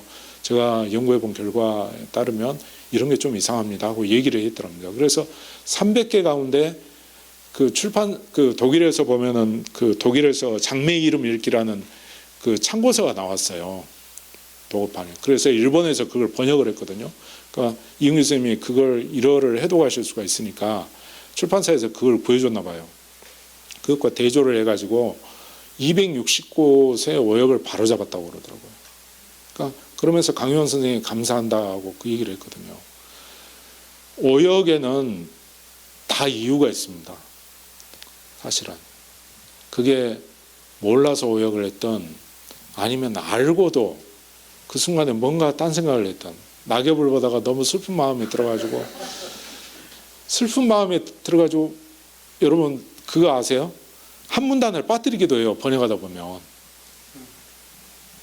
번역을 했는데 말이 이어지지 않는 걸 미처 캐치를 못하고 최근에 루터 평전을 번역하다 제가 그 실수를 한번 했어요. 보다가 나중에 그걸 발견했거든요. 아무튼 큰일 날 뻔했다. 그런 거죠. 이래서 사축인가 보다. 그런 거죠. 그게 사실은 그래서 저는 옛날에 그런 얘기를 우스갯소리로 한번 했는데 누가 좀 그 다큐멘터리 3일이나 인간극장 한번 와서 그 번역가들 작업하는 거 한번 좀 찍어봤으면 좋겠다. 왜 그 사람들이 그렇게 하는지. 왜냐하면 우리는 정말 최선을 다해서 하는데 독자들이 보면 좀 한 며칠 겪어보면은 고개를 좀 끄덕끄덕 할 수 있는 부분들이 아마 생길 거예요. 그러니까 오역이라는 말 한마디에 번역가들은 정말 가슴에 비수를 꽂는 자기 맞는 것 같은 그런 느낌이 들 때가 많거든요. 실제로 제가 예전에 들은 번역가 한 분도 오역 지적을 받았다고 번역을 그만두신 분이 계세요. 굉장히 오래 하셨던 분인데 그만두셨어요. 실제 오역이었는지는 모르겠지만은 그러니까 오탈자도 날 수 있고 오역도 날 수 있어요. 그게 굉장히 희한한데 꼭 책이 나오고 나면 그제서야 눈에 띄어요. 편집 과정에서 아무리 발견하려고 해도 눈에 띄지 않던 게 나중에야 눈에 띄는 거예요. 그게. 그러니까 주위 분들에게 그런 걸 일러주세요. 그것을 얘기할 때는 그게 일종의 에티켓입니다. 그냥. 왜냐하면은 그 김일식 선생님이 돌아가셨더라고요. 전에 김일식 선생님이 그 얘기 하셨어요. 어느 책에서. 무슨 얘기했냐면 자기는 가장 훌륭한 비평이 뭐라고 생각하냐면 남이 찾아내지 못하는 칭찬거리를 찾아내서 칭찬해 주는 게 가장 훌륭한 비평이라고 그분이 그렇게 얘기하셨다. 내가 읽고 만난 일본인가는 그 책에서 그 얘기를 그분이 하시더라고요. 그러니까 저는 그게 좀 필요하다고 봐요. 번역가는 정말 격려가 필요한 직업이거든요. 그러니까 그 이들에게 5% 오류가 있다면 95%는 잘한 부분이 있는 겁니다. 고생하고. 그러니까 기왕에 할 거면 95% 칭찬을 하고 5% 아쉬운 점이 있다고 얘기를 해야 되는 게 맞죠. 그런 점에서 저는 그 인터넷 서점의 그 단문 서평은 좀 없었으면 좋겠어요. 아이고 거기 보면은 막 저주에 가까운 말들이 있던데 그런 것을 왜 그렇게 하는지 모르겠어요. 막 보니까 뭐 심지어 무슨 구글 번역기로 돌렸냐 뭐 왜 이러냐 이런 얘기가 있던데 정말 옆에 있었으면 정말 그 서점 관계자들에게 얘기를 하고 싶습니다. 그거 정말 없애고 싶다. 나중에 이따 기회가 있으면 얘기할 텐데 일본 번역 대상이라는 거 한번 얘기를 한번 하고 싶어요. 거기는 정말 왜 그런 번역이 가능한지 그 얘기를 한번 얘기하고 싶은데 이만 하겠습니다. 나중에. 네, 다른 행사를 하나 준비를 해야 될 것 같은데요. 번역인의 모임 같은 거라 뭐. 네. 그 질문이 뭐였죠, 근데? 질문이 뭐였죠? 이게 애환 같은 거였죠, 애환. 예, 애환. 자꾸 이게 박기정 목사님 얘기를 들어보면 이게 약간 비슷한 톤으로 약간 되는 것 같아서 그 애환. 근데 저는 박기정 목사님과 좀 다르죠. 저는 편집자인과 동시에 번역자니까. 근데 박기정 목사님의 얘기를 좀 더 확장하면은 아까 박기정 목사님이 번역자들의 번역비가 최근 10년간 오르지 않았다. 그 말을 그 이유는 제가 뭐냐면 제가 이유는 단순하다고 생각합니다. 책 가격이 최근 10년 사이 별로 오르지 않았어요. 네. 우리나라 저는 가장 모든 그 출판 노동자 전체가 저는 사실은 굉장히 한국 평균 노동 시장이 견주어서 그리고 출판업이나 책을 만든다는 일에 대한 어떤 전문성이나 노동의 강도나 이걸 비해서 출판 노동 관계 노동자에 받는 것 전체가 굉장히 열악한 편입니다. 그러니까 저는 비하는 뭐 아시는 분은 아시고 모시는 분들은 모르시겠지만 저희는 독해라는 방식을 택하거든요. 그러니까 한 텍스트를 읽을 때 번역자가 일단 한 번 번역을 해요. 그 다음에 제가 약간 또 대체 원문을 비교해서 또 대안을 제시합니다.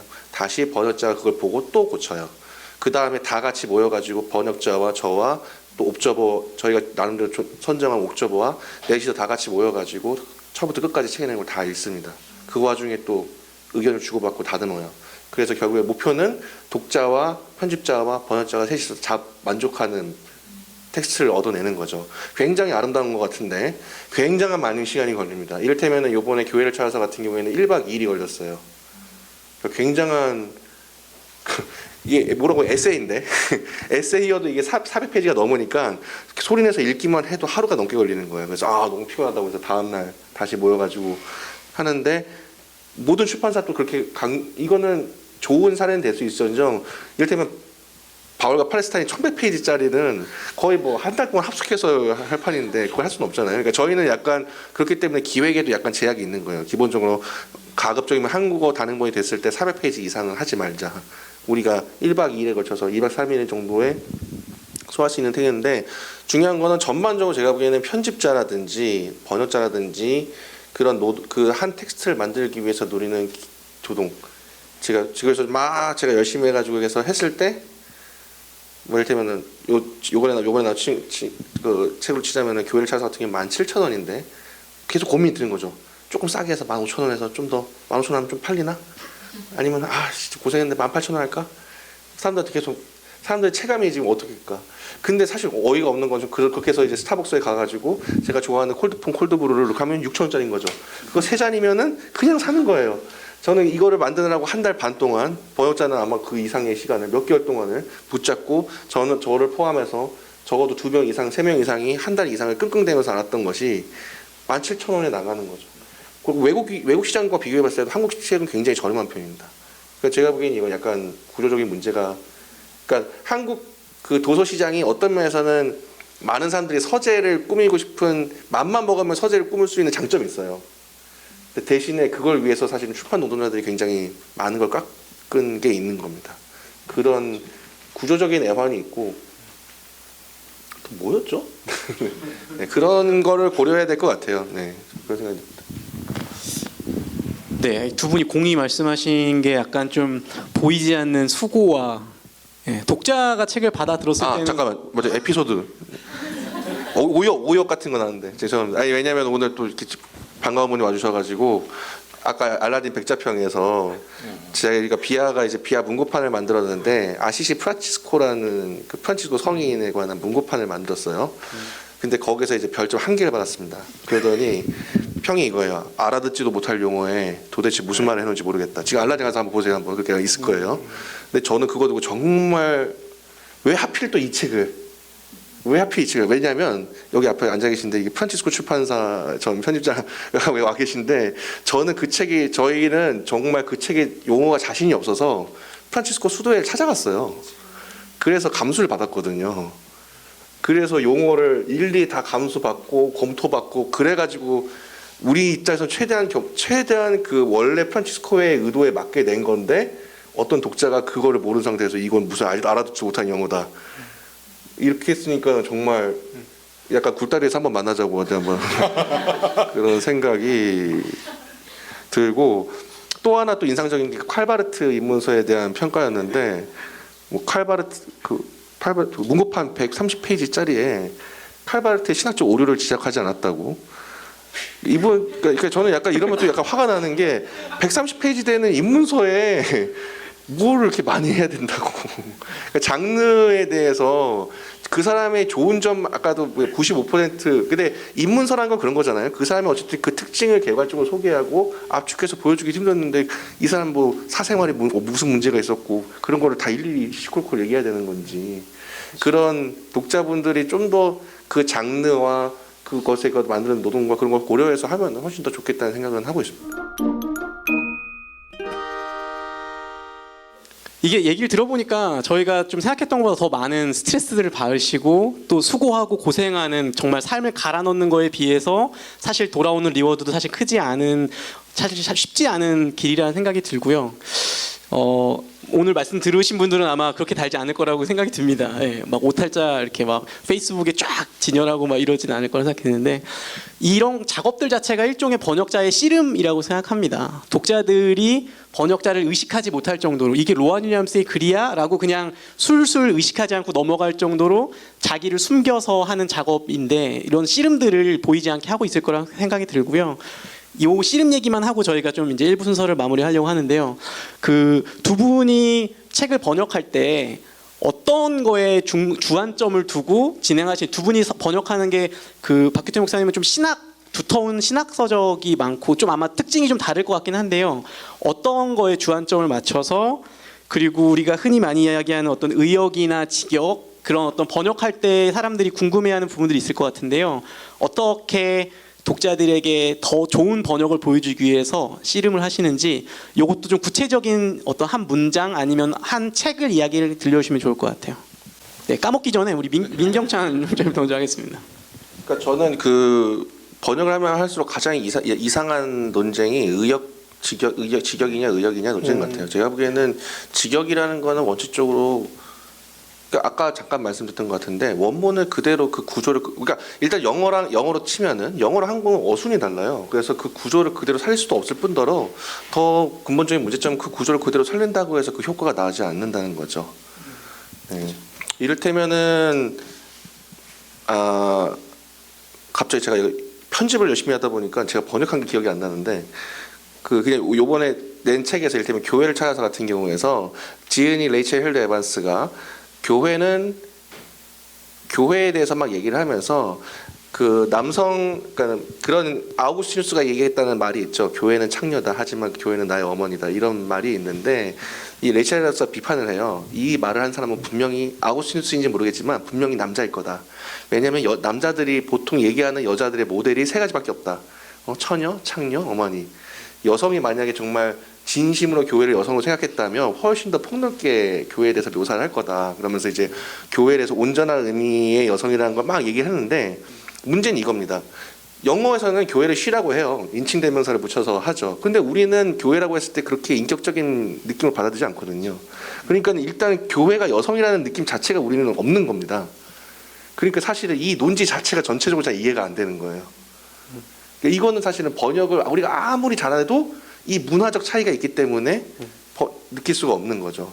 반대로 제 친구가 웃기면서 얘기했던 얘기가 그 장이모 감독의 그 영웅을 영국에서 그 상영을 했대요. 근데 그 마지막에 그 이영걸이 이제 진시황 죽이려고 하다가 왜 안 죽였냐? 뭐 이러니까는 텐시를 위해서, 그러니까 천하를 위해서 그랬다 하잖아요. 근데 우리 동양 사람들은 뭔지 모르지만 이 한자 문화권에서는 천하를 위해서 그랬다는 거, 천하, 그렇지.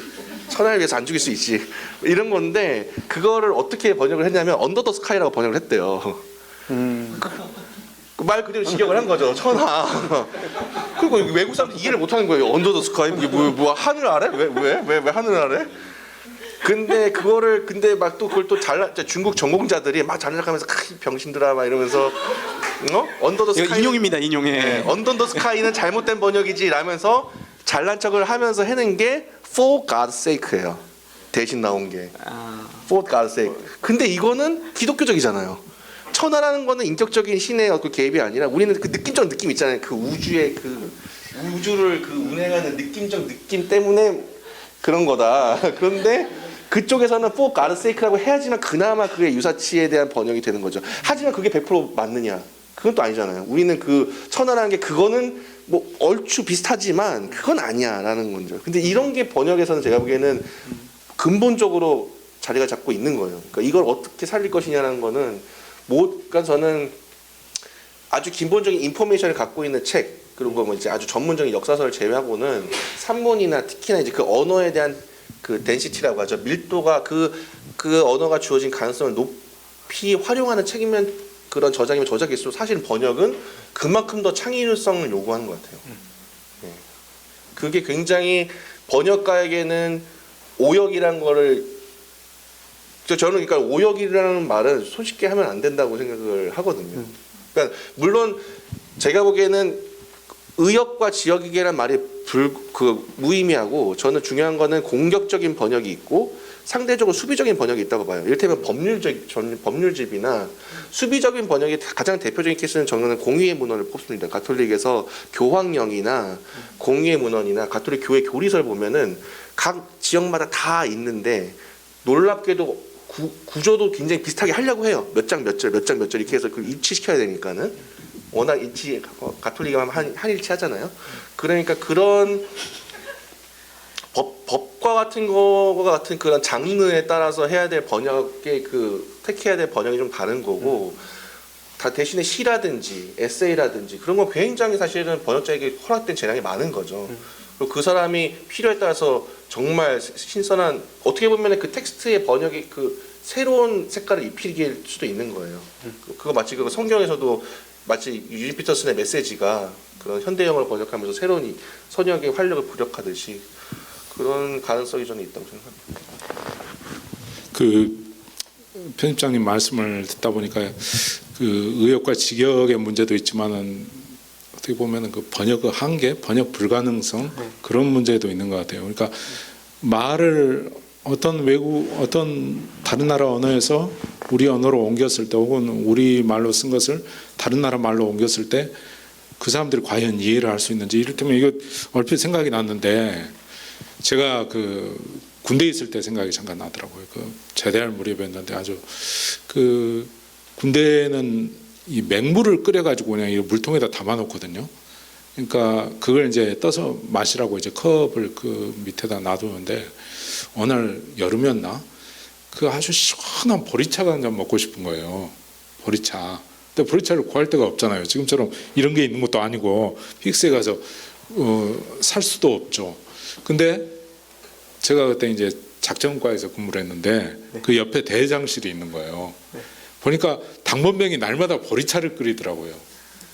당번병이 한참 짬밥이 어린 거죠. 그래가지고 살짝 가가지고 똑똑 당번병실을 노크를 했어요. 문이 따로 있거든요. 그랬더니 뻑 나오더라고요. 보니까 한참 이제 제대가 얼마 안 남은 고참이 온 거죠. 그래서 보더니 왜 그러시냐고 그러더라고요. 야, 나 사실 한 가지 부탁이 있다. 그러니까 뭐냐, 나 시원한 보리차를 딱 한 잔만 그 먹어보고 싶다. 냉장고에 있는 거 대대장 주려고 그랬던 거. 그러니까 뭐라고 하겠어요. 그래서 주더라고요. 근데 그 한 잔 꿀떡 먹었는데 정말 너무너무 그날 먹은 음식 가운데 최고였어요. 그게. 근데 그 느낌을 이렇게 가령 이제 그 장면을 번역할 때 보리차 그러면 그걸 이럴 때 뭐 말리티 이렇게 번역한다고 해보세요. 그 장면을 소설로 써가지고 딱 번역을 한 거예요. 영문으로. 외국 사람들 그럴 겁니다. 얘네는 왜 발리티를 먹었는데 뭐 최고 음식이지 뭐니 있다고 소리 하고 있지? 그런 느낌이 들 겁니다. 걔네가 잘 와닿지를 않을 거예요. 걔네가 뭐 요새 유럽은 뭐 모병제에서 다시 직명제로 가는 나라가 많다고 그래요. 근데 우리 군대 문화를 또 경험해보지 못한 친구들은 또 그걸 잘 모를 거예요. 그 상황을. 그러니까 그런 게 있죠. 문화에서 문화와 문화 사이에 이렇게 번역이란 게 이루어지는 건데 그 느낌을 모르는 거죠. 그러니까 직역과 의역 아까 얘기를 하셨는데 그것은 이제 우리 편집장님께서 너무 설명을 정확하게 자세히 잘 해주셨으니까 저는 그거 하지 말고요. 다른 거 하나 얘기를 할게요. 네. 그 뭐냐면 가끔 다 이런 생각이 들어요.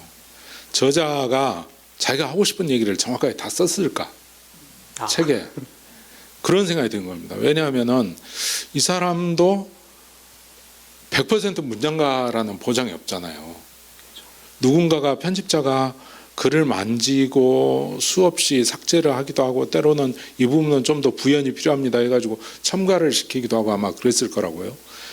그런 식으로 해가지고 만들어내다 보니까 어떤 의미에서는 자기가 쓰고 싶은 내용을 완전히 자기 문체로 다 쓰지는 못했을 수도 있겠다는 생각이 들더라고요. 그런 생각이. 그래서 어떤 의미에서는 그 저자가 바라는 것은 거기 그 책에 있는 것을 그냥 토시 하나도 안 틀리고 그대로, 물론 정말 불가능합니다. 편집장님 말씀처럼 언어 구조 자체가 다르기 때문에. 근데 그걸 그대로 그냥 살려주는 걸 원하는지 아니면은 그 사람이 말하고자 하는 것을 정말 잘 찾아내 가지고 그걸 그이들 바라는 게 그거예요. 늘 저자들에게 무슨 뭐 메일로 이렇게 물어보면 한 가지 물어봅니다. 그 넌지시 떠보죠. 그 당신과 같은 그 이쪽 신학 쪽에 있는 세계뿐만 아니라 일반 독자들도 당신 책을 많이 읽기 원하냐고 그러면 오케이라고 얘기해요. 항시 하는 얘기가 물론 그렇게 해주면 좋다. 그러면은 그 전문 용어는 정확하게 번역하려고 하되 당신이 말하는 것을 한국 독자들이 잘 이해할 수 있도록 문장을 좀 이렇게 잘 가다듬어서 소개해도 되냐 그러면 오케이라고 얘기를 해요. 그들도. 근데 그들은 한국어를 모르잖아요. 그러니까 정말 그렇게 하는지 몰랐는데 이번에 좋은 경험이 하나 있었어요. 내년에 김세훈 박사님은 책을 하나 번역하기로 했거든요. 풀러에서 계신 김세훈 박사님하고 식사를 하면서 김세훈 박사님께 그 얘기를 여쭤봤어요. 교수님, 교수님 글을 독자들이 좀 한 독자라도 더 이해하기 쉽게 기왕이면은 교수님 글을 정확하게 옮기는데 좀 문장을 좀 더 이를테면 끊을 때는 끊고 가다듬어 번역해도 됩니까? 그러더니 교수님이 갑자기 빤히 이렇게 쳐다보시더니 그렇게 할 수 있으면 해보시오 그러시더라고요. 김세영 교수님이 하지 말라는 거 아닌가요? 예, 아니에요. 하는 건가요? 말라는 건가요? 해달라는 거죠. 왜 부연을 하시는데 뭐라고 하시는 거 아니? 당신 경험을 얘기를 하시는 거예요. 그러니까 학술지에다 논문 기고를 했는데 몇 번 빠꾸를 당하셨대요. 빠꾸란 표현을 써서 이상합니다. 근데 좀 실감나게 얘기하게. 말하자면 원고가 돌아왔다는 거죠. 그러니까 편집자가 뭐라고 토를 달았냐면 글이 너무 난해합니다. 어렵습니다. 좀 더 쉽게 아니 학계 사람들만 볼 건데도 난해하다고 이렇게 얘기를 하나 그래가지고 다시 고쳤대요. 김세영 교수님. 보냈는데 또 다시 또 보낸 거예요. 수정이 필요합니다. 그래가지고 막 그리고 또 고생해가지고 또 보냈대요. 그러기를 계속 그분들도 반복을 한대요. 근데 당신이 이제 식사를 마치고 돌아오는 차 안에서인가 그 얘기를 얼핏 하시더라고요. 내가 왜 그렇게 글을 어렵게 쓰나. 당신이 생각해도 당신이 어렵게 쓰신대요. 생각을 해보니까 내가 독일에서 좀 공부를 해서 그런 게 아닌가. 독일 학자들 문장이 너무 길잖아요. 아까 바르트 얘기하셨는데 얘는 이 사람은 대체 마침표가 어디 있는 거야 막 이런 생각이 드는 거죠. 독일 사람들 문장을 읽다 보면 그러면 이거 도대체 어디서 꺼내야 되는지 그게 정말 환장할 일이죠. 그 판단을 해야 되거든요. 그러니까 그런 문제가 있는 겁니다. 그러니까 유명한 그런 말이 있더라고요. 칸트가 오늘날의 편집자를 만났다면 책을 저 따위로 썼을까? 헤겔이 오늘날의 편집자를 만났다면 책을 저렇게 썼을까? 그런 얘기를 하더라고요. 그 말이 저는 좀 와닿더라고요. 번역하다가. 하이데거도 아마 그랬을 것 같아요. 하이데거가 일본의 선불교에 관한 책을 하나 읽다가 내가 말하던 게 바로 이거였어. 그렇게 얘기를 하더라고요. 일본에는 아주 훌륭한 편집자가 있었나 보죠. 독일에는 없었고. 그러니까 독일에도 그런 사람이 있었으면 말하자면 하이데거 책이 존재할 시간이 좀 달라졌을 텐데 독일 사람들 소원이 언제 존재할 시간 독일어판이 언제 나오나. 독일어로 썼는데 독일어 뭐든 못 읽는 거죠. 이게 지금 굉장히 파격적인 말씀이신 예. 게 좀 번역자가 저자를 이렇게 까는 건 저도 처음 들어가지고 그렇죠.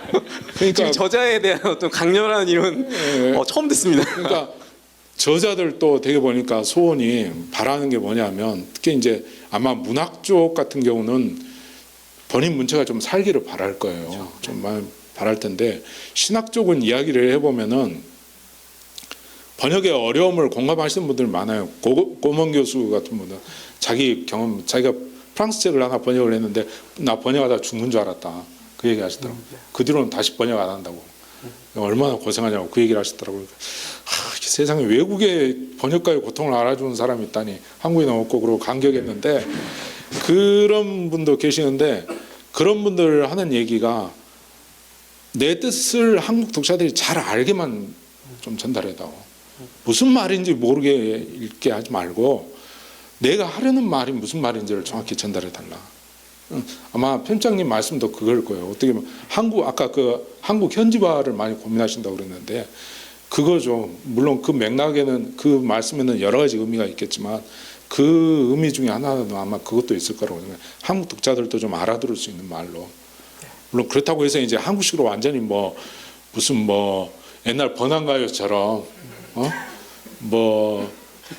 저기 누굽니까 조영남 씨가 그런 노래 많이 불렀죠. 막 그렇게 바꿔버리지 말고 그러니까 이제 정확하게 번역하되 김세영 교수님도 그걸 강조하시더라고요. 나는 다른 건 요구 안 한다. 그냥 정확하게만 번역해다오. 그런데 정말 많은 독자들이 읽을 수 있게만 번역해준다면 정말 고맙겠다. 그 얘기를 하시더라고요. 그거에 주안점을 두고 합니다. 네. 제가 그래도 몇 번 그 박규태 목사님을 뵀는데 이렇게 톤이 높고 이렇게 재밌게 말씀을 하시는 분인지 제가 오늘 처음 알았고요. 이게 확실히 번역에 대한 이야기를 할 수 있는 장이 생기니까 해도 얘기거리가 계속 쏟아져 나오시는 것 같습니다. 나머지 시간은 여러분이 궁금한 거를 질문하셔서 저희가 좀 거기에 대한 답으로 이야기를 마무리하도록 하겠습니다. 들으시면서 궁금했던 거나 좀 듣고 싶은 이야기가 있다고 하면 말씀해 주세요. 번역가는 그 원 저자의 문체를 살리고 자신은 그 뒤에 숨은 존재로 남아야 합니까? 아니면은 가능한 한 원 저자의 그 전달하고자 하는 메시지를 살리는 방향으로 해서 어쩔 때는 번역자 자신의 문체가 나와도 되는 겁니까? 예. 우문일지도 모르겠지만 예. 좋은 질문이라고 생각합니다. 그 두 분이 각각 좀 얘기해 주시면 좋을 것 같은데요. 요것도 사실 구체적으로 얘기할 수 있을 것 같아요. 그 번역하셨던 저자 중에 그 저자의 문체가 어떤 뭐 특징이 있었던 사람도 있을 것 같고 물어보신 대로 그거를 살리는 편인지 아니면 거기에 대한 입장 같은 것도 얘기해 주시면 될 것 같아요. 한 분씩 그러면 짧고 굵게 얘기하겠습니다. 그게 역시 선긋기 어려운 문제죠. 네, 선긋기 어려운 문제고, 그러니까 왜냐하면은 이게 질문하신 분에서 잘 아실 거라고 하는데 해석학을 하다 보면은 이게 내가 그 사람을 따라간다고 해도 어디까지는 이미 내 그 역자의 해석이 들어가는 거기 때문에 선기감과 그 전 이해가 들어가는 거기 때문에 제가 그대로 옮긴다고 해서 그대로 옮기는 것도 아니고 이미 이제 그 해석에 반영이 되는 거죠. 근데 다만 그 강도를 내가 뭐라 해야 되나 이제 여기서부터 약간 신앙적인 게 들어간 거죠. 나를 비우고 나를 비우고 좀 수비적으로 아까도 말씀했지만 지금 이건 수비적으로 하느냐 공세적으로 하느냐 할 텐데 제분이 이건 중요한 건 여긴 장르라고 생각을 해요. 장르가 굉장히 딱딱하고 기본적으로 인포메이션을 제공하는 정보의 정확성과 저자 본인이 자기의 문체를 강조하기보다는 정보나 이런 걸 그 엄밀함과 이걸 강조를 두면은 그거에 포커스를 맞춰야 되는 거고. 근데 저는 주로 번역하는 게 약간 시적인 이블린 런덜. 저는 사실 철학적 시각 전공인데 되게 체계적이고 되게 이런 거 좋아하는 사람인데 논증 좋아하는 사람인데 용케 맡은 사람이 이블린 런덜이라는 영성가였고 로안 윌리엄스라는 이제 그 신학자이면서 굉장히 시적인 걸 좋아하는 사람이어가지고 어쩔 수 없이 공세적으로 되는 것 같아요. 할 수밖에 없는 그러니까 근데 저의 문체의 리듬이 아니라 그 사람의 문체가 제가 파악한 그 사람의 문체를 선보이는 거죠. 이를테면은 문체까지는 아니었는데 이게 로안 윌리엄스를 번역하기 가장 힘든 거는 그 한 단어에 있는 여러 가지 뜻을 그냥 한꺼번에 쓰는 거죠. 문제는 이를테면 이런 겁니다. 이렇게 그 심판대라는 그 영어로 트라이얼인데 그 로안 윌리엄스가 그 심판대에서 그리스도에서 처음 이렇게 얘기해요. 트라이얼에서 밝혀진 건 트루스다. 근데 여기서는 진실이죠. 그 재판을 하면은 그 진실 공방을 버리고 그 속에서 진실을 밝혀지게 되는 거잖아요. 근데 점점 더 이 책이 진행되면 진행될수록 트루스라는 의미 자체가 바뀌어요. 왜냐면은 그 예수를 심판대에 셈으로써 진실이 드러날 때는 예수가 진리라는 게 드러나는 거거든요. 그러니까 트루스가 갑자기 바뀌는 거예요. 근데 이건 그냥 로안 윌리엄스 계속 트루스라고 적는 거예요. 그게 처음부터 사실은 그 압축적으로 다 이미 들어있을 수도 있죠. 진실과 진리가 다. 근데 이 역자는 거기서 선택을 해야 되는 겁니다. 그리고 뭔가 내가 로안 윌리엄스라면 여기서 조금 또 추가적인 해석이 들어가죠. 내가 로안 윌리엄스라면 처음에는 진실을 밝히는 것처럼 갔다가 나중에는 진리가 폭로되는 식으로 지금 서사를 구성하는 게 아닐까? 라는 저는 나름대로 제가 계속 반복해서 읽으면서 그런 이게 정확한지는 모르겠어요. 저는 박규태 목사님처럼 저는 어떻게 보면은 그 주체적인 해석자이기 때문에 저는 일부러 안 물어봅니다. 저 최대한 그냥 제가 계속 그냥 고민을 하는 거예요. 제가 계속 고민을 하고 이메일을 안 쓰는군요. 네, 이메일 안 씁니다. 나쁘게도 하고 그냥 고마워요. 그러면은 그냥 저쪽에서 오면은 그냥 땡큐 그러면 뭐 you are welcome 이런 거지 그냥. 네. 그러면은 실제로 그 책에서 처음엔 진실로 시작해서 끝날 때는 똑같은 트루스가 진리로 번역되어 있나요? 네. 그러니까 서서히 가다가 어느 순간 그러니까 빈도수가 좀 바뀌어요. 처음에는 진실이라는 말이 많다가 나중에는 점점 진리라는 말을 바꿨습니다. 근데 그거를 독자들이 이게 또 계속 이제 독해하면서 계속 물어보는 게 서서히 전환되는 게 느껴지느냐. 근데 이게 그런 거죠. 네, 알겠습니다. 목사님 어떠세요? 뭐 별로 글쎄 문체를 살린다는 게 저도 좀 이해하기가 좀 사실은 어떨 때는 굉장히 힘든 말입니다. 그 문체를 어떻게 해야 그 외국어 아까 편집장님 말씀하신 것처럼 구조 자체가 다른데 문체도 구조의 영향을 받을 수밖에 없는 거고 사실은 특히 이제 시 같은 거, 문문 같은 거 번역할 때 그런 괴로움을 좀 많이 느끼죠. 운을 살렸다든지 또 언어 유희 같은 거 있지 않습니까? 아까 트라이얼과 트루스 얘기하는데 TR로 이렇게 아마 5글자 TR 그걸 맞췄을 수도 있을 것 같아요. 근데 우리는 그게 안 되잖아요. 재판과 진리? 지읒자 한 글자인가요?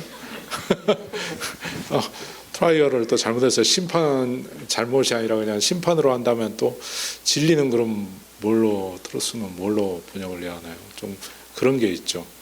그러니까 시를 번역할 때 그런 게 굉장히 어렵더라고요. 제가 그래서 예전에 페북에서 한번 그 얘기를 한 게 있는데 아마 그 히브리 시편의 알파벳 시편을 아마 그 알파벳 둔을 다 살려가지고 다 번역한 사람이 나타난다면 번역의 신이라는 얘기를 들을 거다.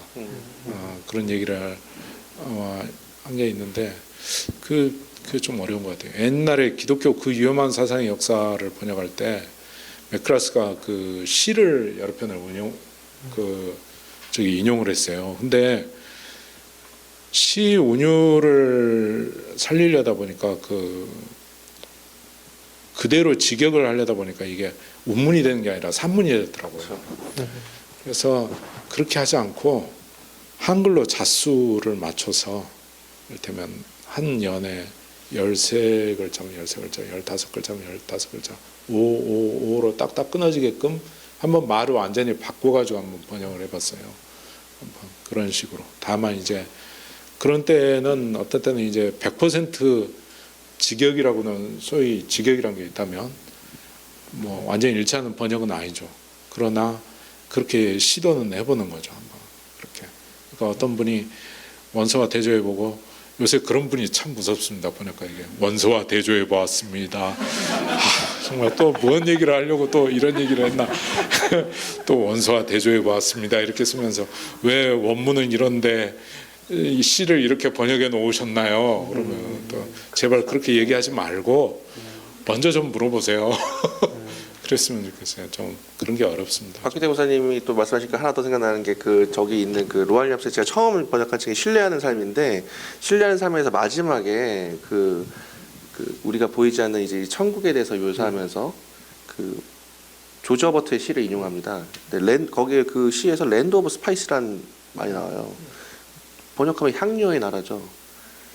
근데 엄청 멋있는 그 마지막에 그 절정부에서 엄청 멋있는 말이거든요. 그러니까 정말 우리가 여태까지 신뢰하는 삶의 여정을 시작해서 결국 이르게 되는 거는 그 T.S. 엘리엇에 나오는데 끝이 바로 시작이고 다시 이게 들어가게 되는 엄청 간지 터지는 장면인데 그 마지막에 정말 본인 입장에서 그게 제일 멋있는 거라고 해서 했는데 향료의 나라 아니면 양념의 나라인 거예요. 양념의 나라. 네, 랜드 오브 스파이스 양념이니까 양념의 나라인데 좀 미치겠는 거죠. 이걸 양념의 나라고 그러면은 원서를 살려야 되는 거냐. 근데 조지 허버트의 그 당시에 그 스파이스라는 거는 후추를 가리키는 건데 기본적으로 그 당시 후추를 생산하는 그 나라는 인도나 이제 그 당시 그 세계는 낯선 세계인 거예요. 네. 근데 지금 제가 조지 허버트 그 실 다 찾고 다 향료의 나라라고 했거든요. 원서를 대조하면 저희는 번역은 틀린 거거든요. 근데 저희는 낯선 세계라고 번역을 했거든요. 낯선 나라가 비로소 눈에 보이기 시작한다고 번역했는데 이게 과연 원문 파괴냐 아니면 원래대로 잘 살린 거냐 이거는 독자들의 판단에 사실은 그 전체 내용의 맥락과 이거에 대해서 판단을 해야 되는 거지. 그러니까 박기태 목사님도 엄청 많이 싫어하실 건데 원문 하나 센텐스 바이 센텐스 해가지고 틀렸습니다 이렇게 하는 거는 굉장히 초보적인 비평이라고 생각을 합니다. 네, 다른 거 궁금하신 분? 어떤 책을 읽었는데 문장이 그거는 이제 불어 원문이었을 건데 저는 한국어로 이제 읽으니까 사자성어로 이제 그 문장을 번역을 한 걸 읽은 거예요. 뭐 그는 아전인수 격이었다. 막 그런 서술이 있어서 되게 새로운 거예요. 불어에도 이런 사자성어 같은 의미가 있었을까? 아니면은 또 독자 입장으로 원래 막 되게 번역에 대해서는 어떤 막 한국어가 번역 투이면 안 된다. 막 이런 말도 되게 많이 듣고 하니까 번역에 대해서 깊이 생각해 본 적이 없었는데 그런 한문으로 된 우리가 이해할 수 있는 형체의 단어를 이제 그렇게 옮겨놨다는 게 되게 흥미롭더라고요. 그래서 그냥 간단한 거는 질문은 뭐냐면 그런 식으로 좀 이렇게 아까 많이 얘기를 하시긴 했지만 이런 케이스로 단어를 어떻게 이 문장을 어떻게 번역할지 고민하셨던 재미있는 케이스가 있는지 궁금해요. 요거는 좀 네. 예, 그런 것은 늘 고민하죠. 예, 그 중에 하나를 얘기할까요, 목사님? 예. 시간이 그렇죠. 예. 예, 방금 그 저기 아전인수격 얘기하셨는데 저는 남가일몽이라는 그 사자성어를 쓴 적이 있어요. 그러니까 하룻밤 사이 그냥 부질없이 그냥 흘러가는 인생에서 그냥 한밤 딱 깨보니까 그냥 꿈이었던 거죠. 난가일몽을 썼더니 편집자분이 물어보시더라고요. 난가일몽 이거 독자들이 알까요? 요새 독자들이 뭐 그렇게 물어보시던데 가끔 씁니다. 그거. 그리고 우리가 처음에 이제 우리가 번역을 배우지는 않는 것 같은데 그래도 이제 번역을 다룬 참고서를 좀 많이 읽어보죠. 그러면은 어떤 저자, 가령 이윤기 스님 같은 분이 그런 거 되게 많이 강조하시는데 번역어를 고민하지 않는 인간이라면은 저기 사람이라면 번역할 생각하지 마라. 뭐 이런 얘기 하시거든요. 그러니까 한국어로 많이 고민을 해보라는 거죠. 그래서 이를테면 페북에서 한 2번 얘기했던 것 같은데 장매 이름 번역하실 때 그분이 그런 번역어를 쓰셨어요. 뭐 불목하니 그게 이제 절간에서 그 자비일하는 분이거든요. 불목하니가 수도원에 불목하니가 있을 리는 없잖아요. 근데 그 일을 그 역할을 하는 분은 있는 거죠. 근데 사실 요새 세대는 불목한이를 잘 모르죠. 불목한이를 모르는데 이윤기 스님은 그래서 불목한이라고 우리 같으면은 교회에 계신 분들은 뭐 사찰 집사님 이렇게 번역하셨을까요? 근데 그렇게 하지 않고 불목한이라고 번역을 하셨더라고요. 그러니까 좀 근데 그런 걸 이제 해야 된다고 하시는 분들도 있고 또 그렇게 하지 말아야 된다는 분도 그 현지어를 그대로 살려라. 아무리 이해를 못해도 역주로 달아가지고 현지에서는 그렇게 한다 이렇게 뭐 그쪽에 무슨 뭐 한국에 있을 법한 거 뭐 그런 식으로 뭐 얘기를 하면 되겠느냐 이렇게 얘기를 하는데 그렇게 할 것은 하고 안 할 것은 안 하고 저희도 그냥 나름대로 고민하면서 그렇게 하죠.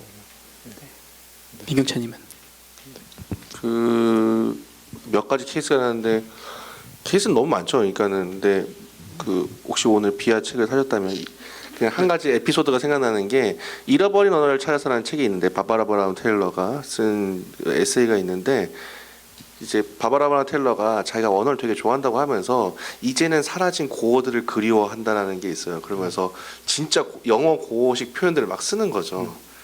그럼 그걸 번역을 어떻게 해야 되나? 그럼 우리도 안 쓰는 고어들을 막 찾아야 되는 거예요. 그런 뜻을 지닌 옛날 말을 찾아야 되는 거죠. 이럴 때 그 하는 유니어하다 제가 기억나는 거 막 그런 말을 막 썼던 걸로 번역자가 이제 그 정다운 씨가 고민해서 막 썼던 걸로 제가 기억을 하거든요. 그런 재미가 있고 또 하나는 아까 그 랜드 오브 스파이스도 마찬가지고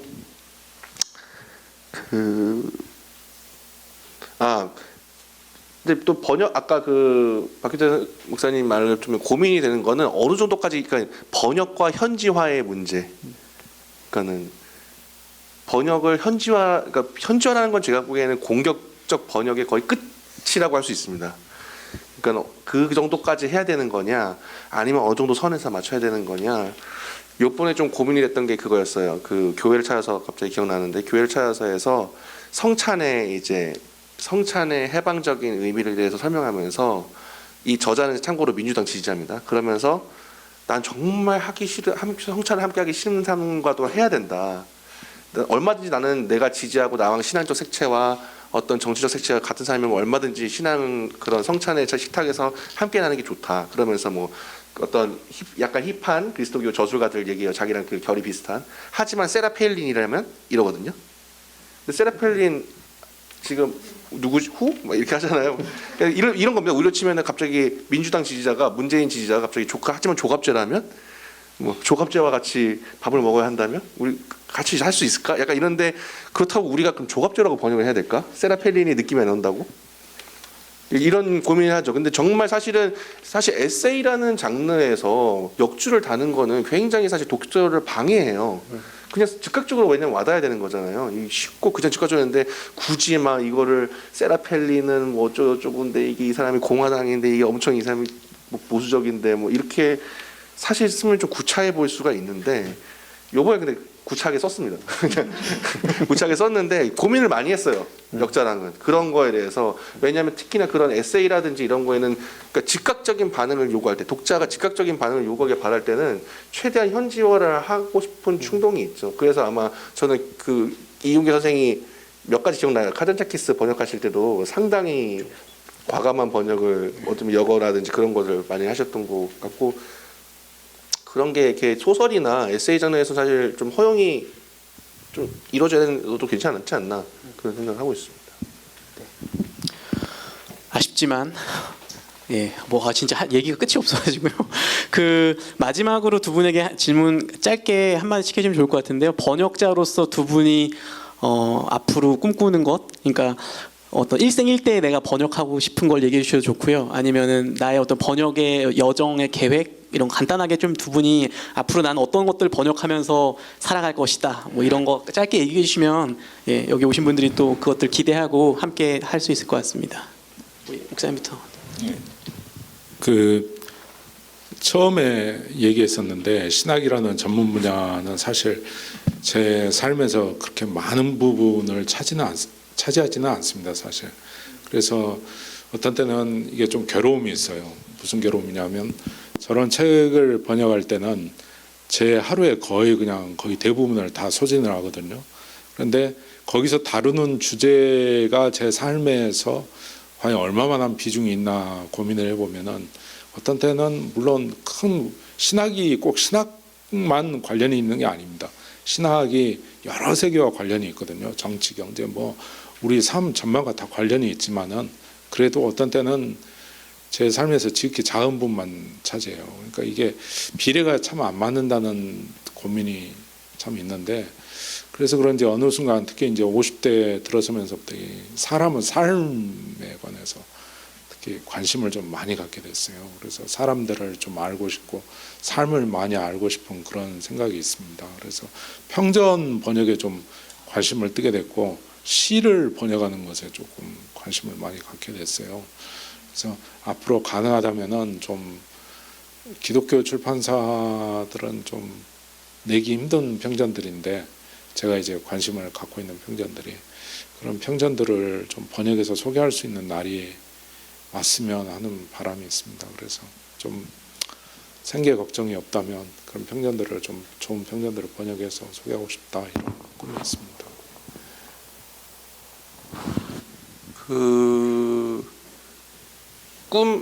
번역가로서의 꿈이 있고 그냥 현실적으로 가능한 정도가 있는 것 같아요. 저의 꿈은 아우구스티누스의 고백록과 단테의 신곡과 밀턴의 신라건과 도스토옙스키의 까라마조프가를 저의 문체로 원전을 읽고 다시 다 소화하는 게 꿈이죠. 근데 이건 한 5번 죽고 다시 태어나도 될까 말까한 일이기 때문에 불가능하고, 적어도 제가 비하 편집장이 있으면은 단테 신곡 해설서 그리고 도스토옙스키 해설서 다행히도 감사하게도 로안 윌리엄스가 도스토옙스키 해설서를 썼는데 그런 걸 쓰면서 제가 그걸 번역하면서 다시 배울 수는 있을 것 같아요. 기회가 주어지면은 저는 제가 할 수 있는 영역의 한계는 어디까지나 그 영어와 그 한국어이기 때문에 어쩔 수 없이 그런 고전들의 어떤 정수라고 할 만한 거는 제가 번역을 못하고, 기획자로서의 꿈이 그거죠. 그런 것을 할 수 있는 역량을 지닌 사람들이 만나서 지금 이제 성현 선생님 고백록이 있고 뭐 성현 선생님 아니면 최민수 신부님 그런 위대한 거인들의 번역본에 기대고 있는데, 우리 세대에 맞는 새로운 번역권을 할 수 있는 사람들을 발굴해내서 그 사람들이 할 수도 있도록, 그리고 또 박규태 선생님처럼 너무 헝그리한 상태에서 그렇게 하는 게 아니라 조금은 윤택한 환경에서 할 수 있도록 제가 기획자로서 그 지원을 해주는 게 어떤 실질적인 목표인 것 같습니다. 그리고 전체적으로 말하면 비아라는 출판사가 내는 모든 책들이 그런 저의 꿈과 목표의 어딘가에서 나오는 하나하나의 거라고 할 수 있으니까는 많은 분들이 그 행보를 조금 관심 가지고 봐주셨으면 좋겠네요. 도스토옙스키 평전 굉장히 좋은 게 하나 있는데 비하에서 한번 보시면 어떨지. 목사님 여기서 영업을 하시는 근데 제가 뜨끔뜨끔하게 아마 저기 비하에서 아마 안 내시려고 할 것 같아요. 원서가 한 900페이지 됩니다. 프린스턴에서 나온 거 지금 말씀하시는 거 딱 아닌가요? 큰 네, 거였네. 세 권짜리. 네.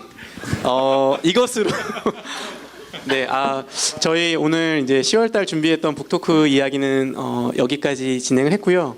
저희가 이제 그 청월한 월간 북토크가 책의 다양한 맥락을 이렇게 짚어본다라는 취지로 진행하고 있는데 오늘은 참 그 취지에 잘 맞는 이야기였던 것 같습니다. 우리가 독자들이 그냥 한 권의 책을 만나지만 그 책 뒤에 보이지 않게 숨어서 그 땀 흘리고 수고하는 번역자라는 한 그룹의 이야기를 들어봤는데요.